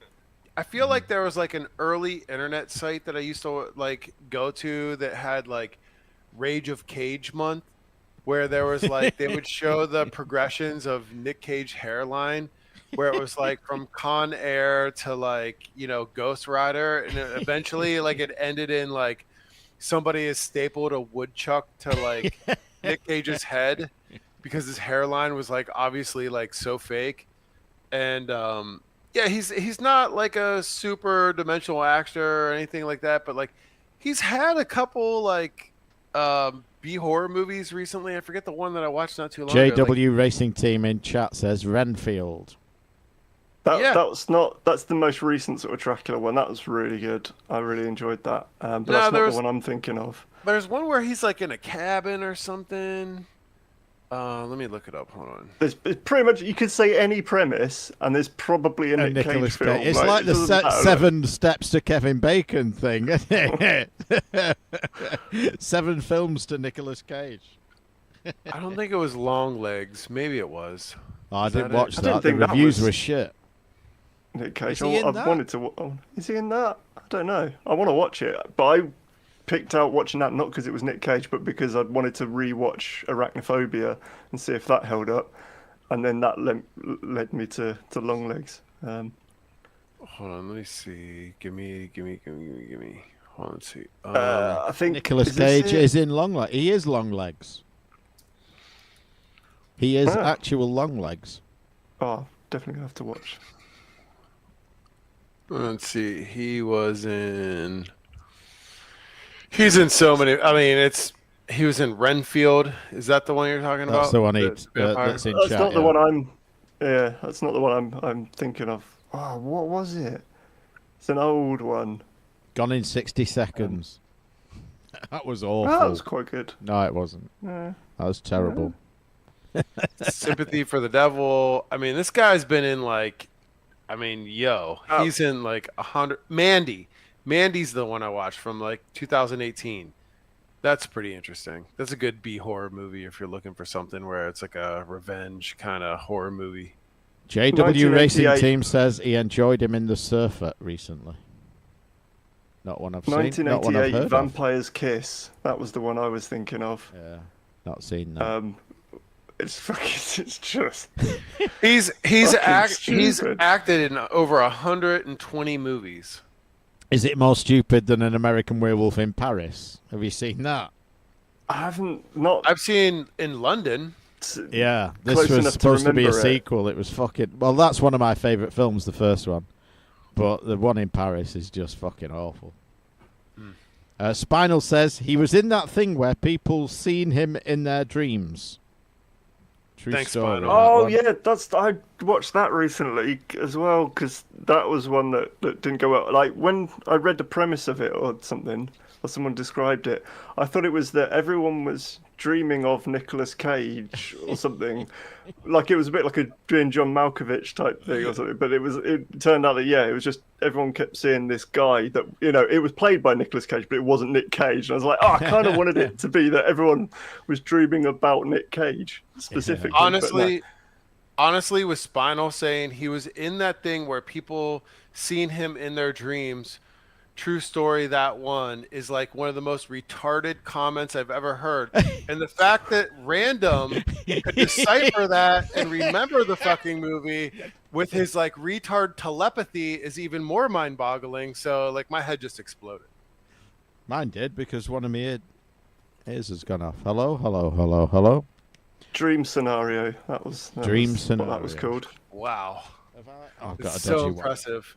Spinal and Random are like on the same plane of existence mentally or something. It's weird. So yeah, back to John Madden the film. It's a bit of a shame that all physical media for films is dead because it'd just be absolute like chef's kiss to then end up with like an old blockbuster that's just got a bargain bin full of John Madden DVDs. The same way that any charity shop's just full of like John Madden cartridges and CDs. Why do I feel like maybe our co-host Scott is not here today because he is secretly playing like Madden 98? He's probably playing Echo the Dolphin. It's probably tailgating at the Indy 500. Yeah. He's playing Echo the Dolphin. One here from me. Stolen Pokemon cards worth £250,000 recovered in Manchester. And not from me. I thought it might have been Little Ben at first, but because he collects them. But Oh, fucker. police in Greater Manchester have secured a haul of stolen Pokemon cards worth £250,000 and arrested a man linked to their discovery. But they're like the cards from all over the place. It's not like someone's had the collection stolen. They're from everywhere, so they're trying to now find out who he stole them from and return them to their original owners. Like, yeah, good luck with that. Yeah. Have you lost some hell. Pokemon cards? Yeah, I definitely have. Yeah. Any valuable ones? Yeah, the valuable ones. Yeah. That's mine.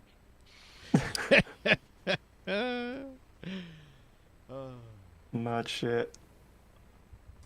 So we've got one here from David Gyrick, and this was the Suehu. I can't remember. I can't say his name now. Shuehi Yoshida, former PlayStation sort of boss, and ran their indie program for a while and some other things. He came out saying that $70 and $80 games are an absolute steal. As long as people carefully spend their money, they shouldn't be complaining. And Randy Pitchford from Gearbox also said something similar, saying that definitely Borderlands 4 is definitely worth like $80. You're definitely getting good value for money there, son, which is probably very untrue. So yeah, all of the executives, no surprise, are saying that it's right that games are getting more and more expensive. Got Almost like they another. have a vested interest. Got another in here on the Wii U gamepad is now open source. There's an open source project for an emulator that seeks to bridge the gap. I'm gonna say like woo woo, like retro police on this thing. So we bought a Wii U. I had a whole bunch of, like, at one point I was designing ads for movies when they went to DVD and stuff like that. I had like all these like screeners, and I went to some crazy like resale shop, and I literally brought in like tubs and tubs of like DVDs, and they're like, we'll give you so much credit. And I think for $50 my kids wanted a Wii U, and I knew the Switch, like, I want to say this was like 2016 or something. I'm like, guys, we should just like get the cash and spend it somewhere later. But we got a Wii U, so I have one. It has that weird JoJo controller, right, with like the screen and everything. So it came with Mario. We got the Mario Kart 8. I think we have like maybe Skyward Sword and like Mario Kart Builder and maybe like one other game or something. We have like nothing for it. But it seems like they found a way to link like various Linux and Android smartphones to it, and kind of create a Wii U controller. And it says, like, this article goes on to say that, although the Wii U was like a commercial flop, that it's had a little bit of a resurgence among the collector community and, retro gaming enthusiasts. But I would say Wii U, not quite retro yet. There's some homebrew developing on the scene for it. So interesting. Not quite sure. Do any of you guys have a Wii U? Yes. I do. Modded. Mine's soft modded now. And I find this kind of interesting. Yeah, it's not necessarily retro yet, but it's good from a preservation point of view. And someday my controller probably will break, and it's nice knowing that, oh well, I've got a Steam Deck here, so I can just use that to connect to it and carry on playing stuff. I've not played it for a while, and it is I'm supposed to be packing it up for moving rather than playing on it at the moment. But I do definitely still have a list of games on it to go back through. Yeah, there's a few I'm going to go through it on. It's in our living room. That's where. So it used to be the Wii. So like, if a bunch of the kids came around or whatever, we'd jump on Mario Kart or something like that. So I moved the Wii into here, and I picked up a Wii U in lockdown just to have a fuck around with it. And so that's now in there because it's got a few more interesting controllers, and it's easier to just jump on like Mario Kart 8 and stuff because we've played all the other ones to death. So yeah, that's in there. Just going back, I know it was several minutes ago, but Spino was talking about Dream Scenario, and he said like it's a true story. So like I went back and looked, and I don't know if it's supposed to be or it's rumored to be, but I don't know anything about the film. But I can't see how it it's would not be. a true story. No. It can't be. This man was a global phenomenon because everyone in the world was seeing him in their dreams. Right. And I'd have heard about that. I mean, I don't watch much news or anything, but you'd think you'd have noticed it. No, but it could have been like some weird, like people have what they called, where the people will see a demon in the sleep or something and can't get away. Like a lot of people will have the same dream based around that. But Well, You know, I had the craziest dream last night, so usually I don't remember my dreams, but this one was so vivid. I was out in my yard, I was doing some yard work, and there was like some snakes, like little baby snakes everywhere. So I like scooped up all these baby snakes, I put them in a Tupperware container, I brought them in my house, and then there was like a big pumpkin sitting in my living room. and you know how like a pumpkin kind of dips down into the, like where the stem is.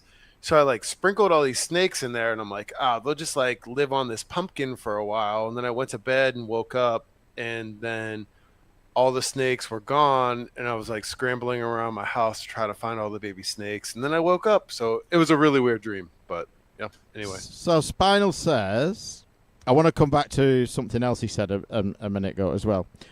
He said, search for this man. So I've searched, Googled that, gone on Wikipedia. This man, often called the Dream Man, is a conceptual art project and hoax created by Italian sociologist and marketer Andrea Nutella.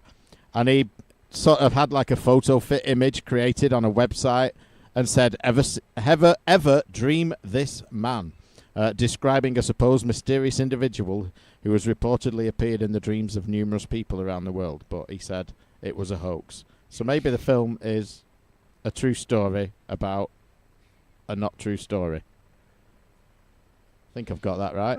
And he said, maybe it was inspired by. Yeah.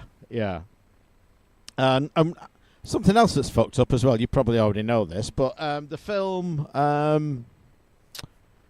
what's it called? Steve Buscemi puts the guy in the wood chipper. Fargo. At the beginning of that, it says this film is based on a true story. It isn't. You shouldn't be allowed to say that if it's not.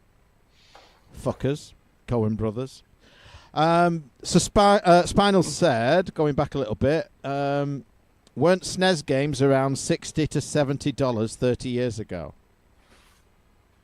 No. I wouldn't have thought so. Your price is kind of mirrored ours, so you would pay maybe $30, we would pay £30. I would think. I'm definitely remember like maybe Street Fighter 2. Oh, like in Star Fox and some other stuff. Like certainly the stuff with like advanced chips in got expensive, and then like I think Street Fighter on a Mega Drive, because it was like the first 24 megabit ROM they'd done, and things like that. There were times that, they were, some that were expensive. As I said in the chat, like at least there though you're paying for like a reason. It's more silicon, more chips, and advanced technology, so you're paying for an advanced product, whereas now it's just you're kind of maybe paying for more people to work on it and for more time. But then there's other games that have big, but people work on it for as long, and then they come out at like $40. There's not. I feel like the price Ocarina of Time was higher.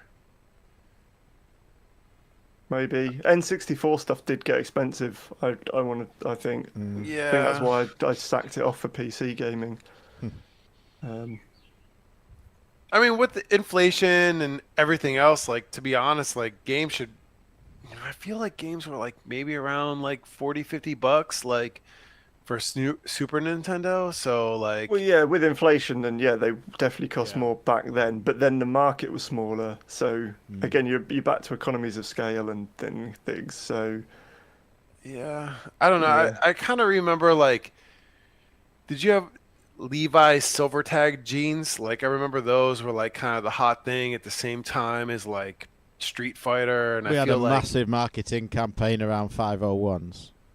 Yeah, like I feel like they were like $50, at the time in '92, and I remember like my parents were like, "Okay, you have like $100 for your clothes for school for the next year," and I bought 2 pairs of Levi's jeans. Like that's all. Like, and they're like, "You're just gonna wear like all the old T-shirts and sweatshirts and stuff." I'm like, "Yep, yep." I need these 2 jeans, like 2 pairs of jeans, and like that's all that I like. That was it. Like that was a wrap. 2 pairs of jeans and a muscle vest. And like I feel like today that would be the equivalent of like those being like $100 jeans or something. You know what I mean? Like probably double of what it was in the same time. And I feel like Street Fighter 2 for the Super Nintendo was probably around $50, so I feel like that would have been like about $100 game today, like all things considered. So I don't think that some of these games, like, it sucks, like it sounds shitty, like games are going to be $80, but the amount of valuetainment that I get out of some of these games, especially with Nintendo, like, oh my God. And I said it on the podcast before, like if I had to pay $450 just to play Breath of the Wild or Tears of the Kingdom, like it would have been worth it to me. I mean, we literally like an entire summer, that's like all me and my daughter did, like was play that game. It was so fantastic. So I feel like I got a really positive if I paid $500 for the system in the game, like it may have been worth it, and that's all I had. I mean, it was that good to me. So I think you gotta just kind of consider what the value cost kind of delta is for you individually. Yeah. Final comments on Nicolas Cage. Spinal says this website with the fake guy, it was years before he admitted it was a hoax, and people were contacting him saying, yes, I've dreamed about that guy. So maybe the film is inspired by that. I've also seen Jesus in a slice of toast. I've seen Jesus in a kiwi fruit I cut in half once.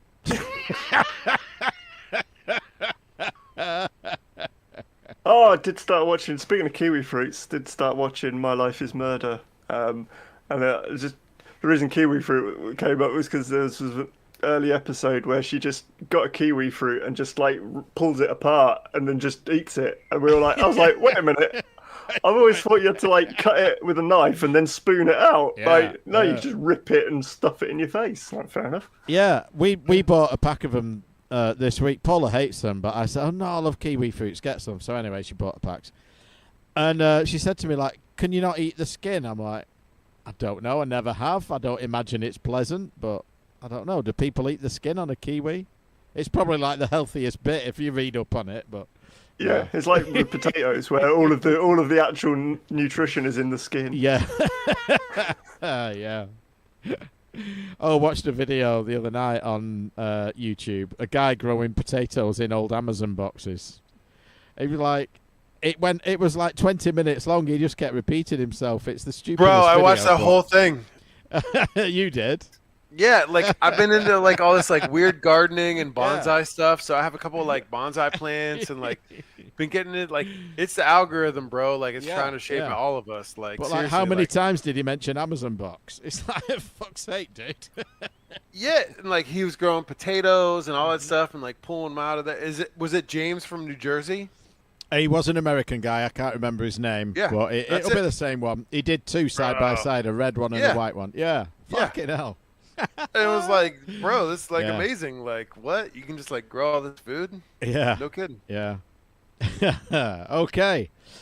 Few news items to go.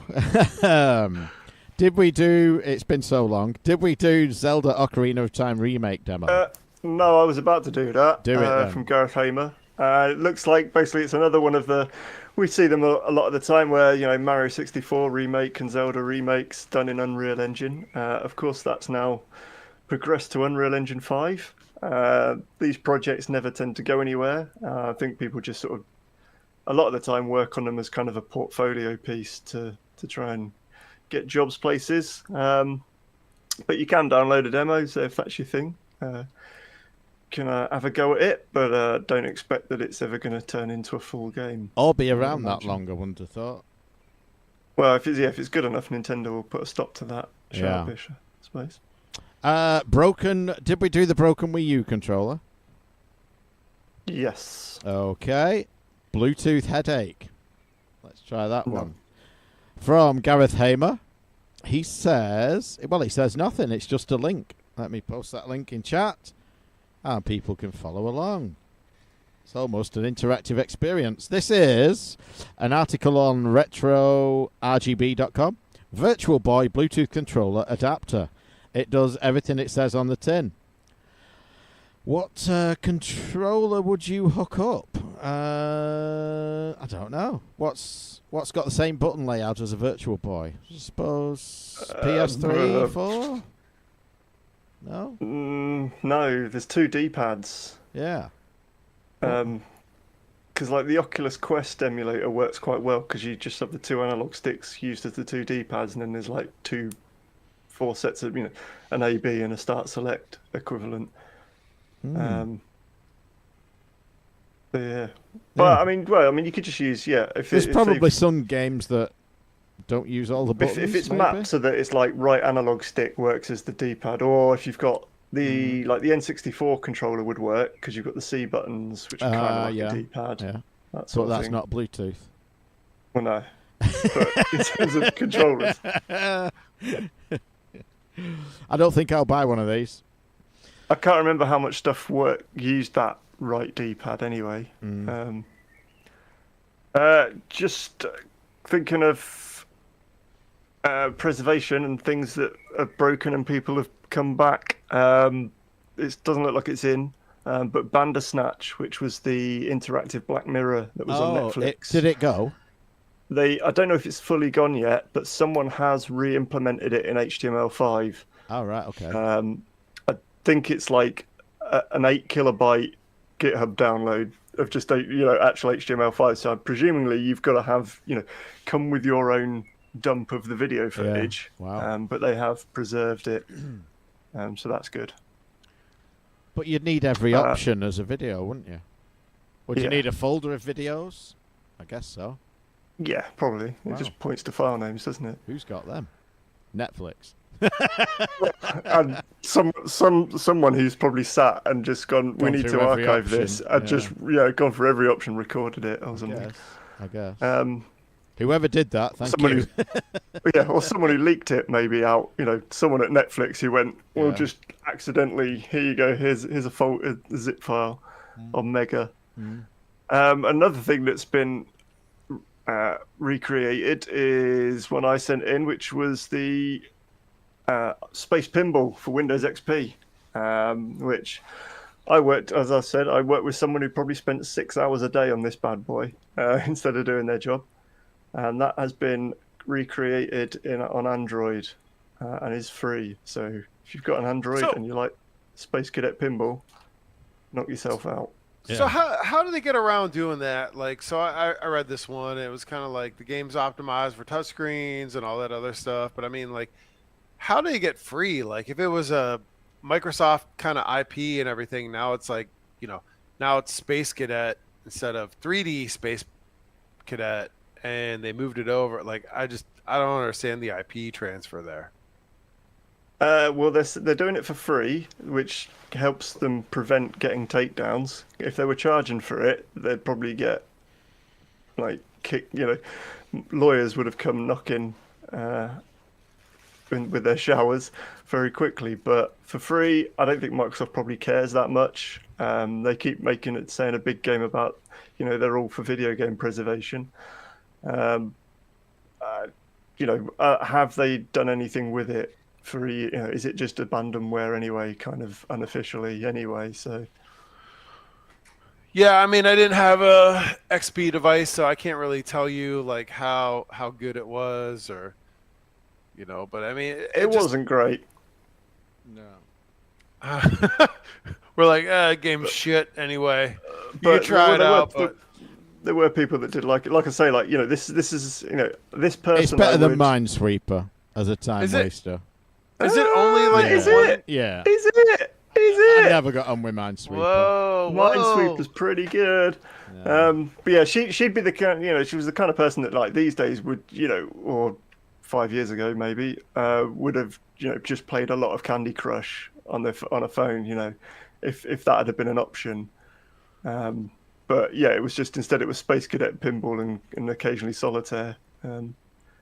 But I mean, is it only the one field? Because like that's kind of all it shows on the I don't remember there being more than one play field.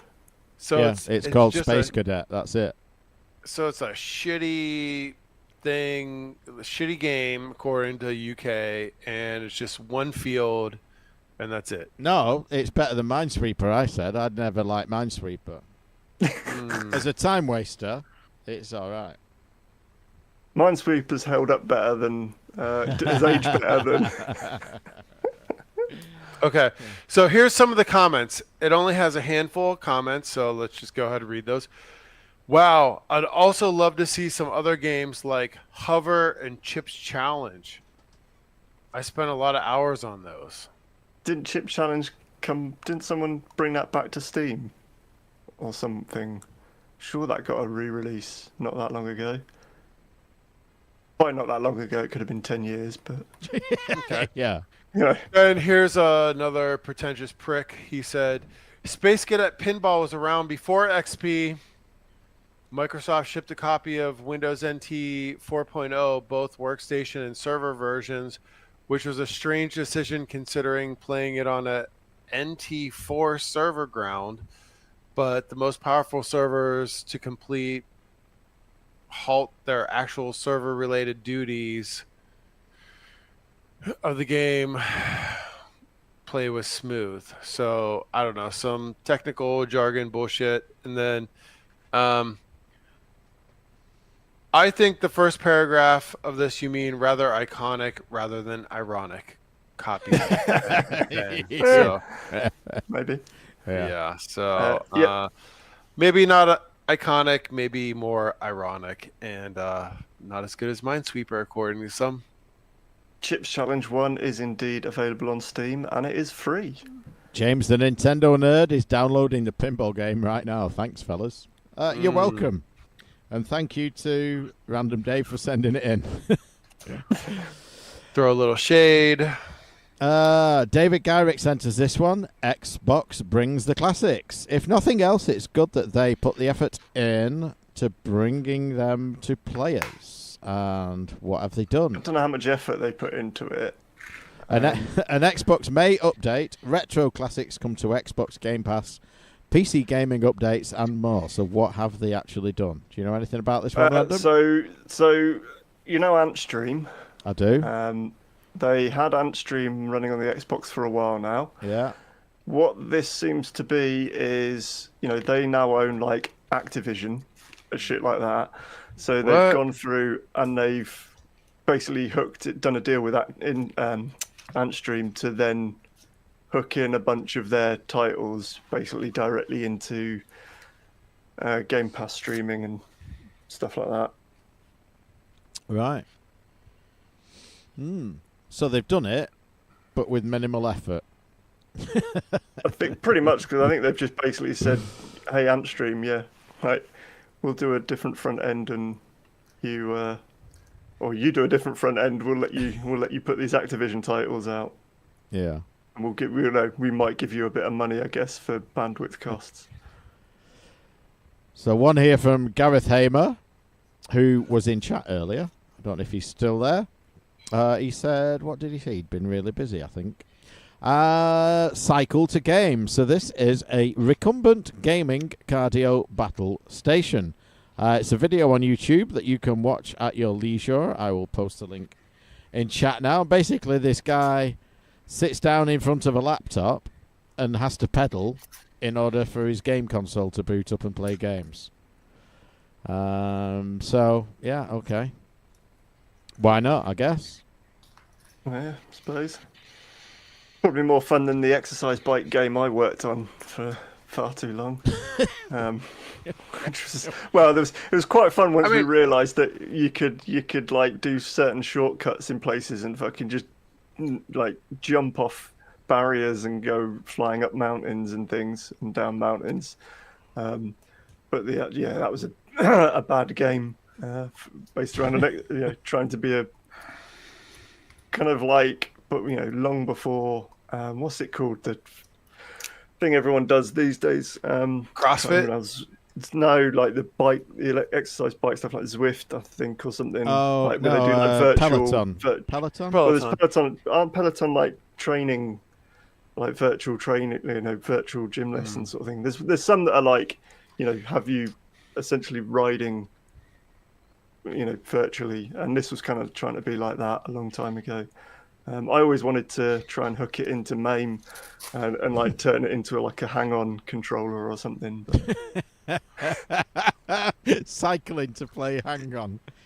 Yeah. That'd be cool. Or road rash. You have a couple of pads at the side of you can punch. Yeah. Now we're talking. This is something for the booth. Here we go.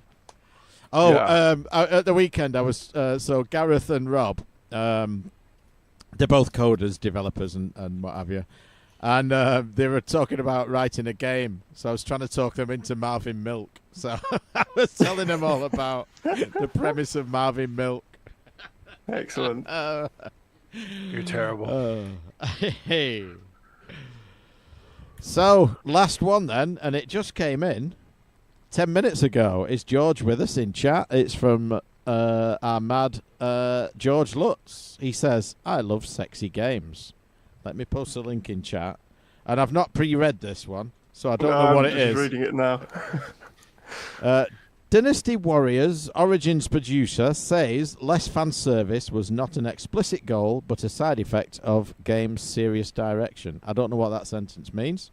Sex appeal is still important. I know what that means. So the team worked hard to strike the right balance. So... Okay, so... Yeah, there was a lot of backlash over the last Dynasty Warriors, and I think it's because, it started to try and take itself a bit more seriously, and that's not what anyone wanted. So are they saying, like, in doing that, it ended up, it's got less sort of fan service, but then they made sure they had sex. It's got lots of sexy women in it. Every screenshot on this article. the bits of realism that they worked on were not on the female character models. Yeah, they want more jiggly boobs. Yeah. What's our previous show title? Breast physics or something? Oh my god, like this that. is like a really long article. What the hell? It is. Holy smokes. I have posted it in chat. What did he I say? thought What was gonna his be comment? I think sex sells. You're right there. Check out candy.ai. You can build your own sex bot. Thanks, George. Yeah, that's. Well, I tell you what, that's got to be better than sell me a pen.ai. Sell me a sexbot.ai. Speaking of what I thought it was going to be before seeing it was like Dynasty Warriors and stuff was thought it may have been something about Itagaki, but that's probably just because we were talking about him the other day, because we were saying how my little sort of game group of friends from the games industry that we still chat all the time.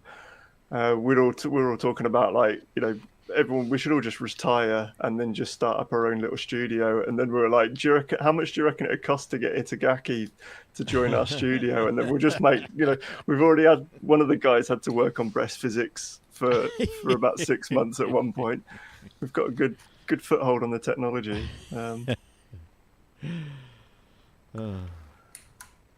It always amuses me every month when I go through. So during the recordings and listening to Dinosaur Pie and all of that hardware flashback, I come up with a few possible show titles, and obviously have to pick one from them. But then I also keep track of the ones we haven't used. I think, is that online? Did I put that on the website? Let me just have a quick look. And just reading through some of those, like, I can remember the conversation we were having at the time. It's mental. Did I make it available online? I don't. Yes, I did. I just can't find a link to it. Where is it? There it is. So if you go on retrogamingroundup.com, click on Roundup episodes, the bottom link there is unused show titles, and there they are in all their glory. So, as Retro Game Corps might say, grab your favourite snack and drink and have a read of those. 214 jiggly boobs. Yeah. There's another one as well, further up. Something physics. Let me do a search for the word physics. Single breast physics. There you go. Nice. All right. Well, it's time. I was doing something else, so anatomically proportional. They're not all sex related. Slip it in the out. One of my favourites was very early on. We were talking about Dolly Parton pinball, and it might have even made it as the show title, actually, but it was 2 pot bumpers and an out hole. Yeah, I think it did. Yeah, there's plenty good ones there for you to have a read at. at your leisure. So, thank you to everyone who joined us on this Memorial Day weekend. We don't usually get many this weekend, but I think most of them were English-type people. Some of them were Americans, but thank you for joining us live. Thank you for listening back if you did that. Hope you enjoyed the interview. There'll be another next month, and hopefully one the month after, if I can get it done. And, yeah, that is about it. It's been a busy old month, but we seem to have got it done. Next month should hopefully be a bit more relaxed. So we will catch you with more of the same at some time in the future. Good night, everybody. Good night, everybody. Good night, everybody. Stay jiggly. Another possible show title. Hey, what happened to your hand? I fell off my bike about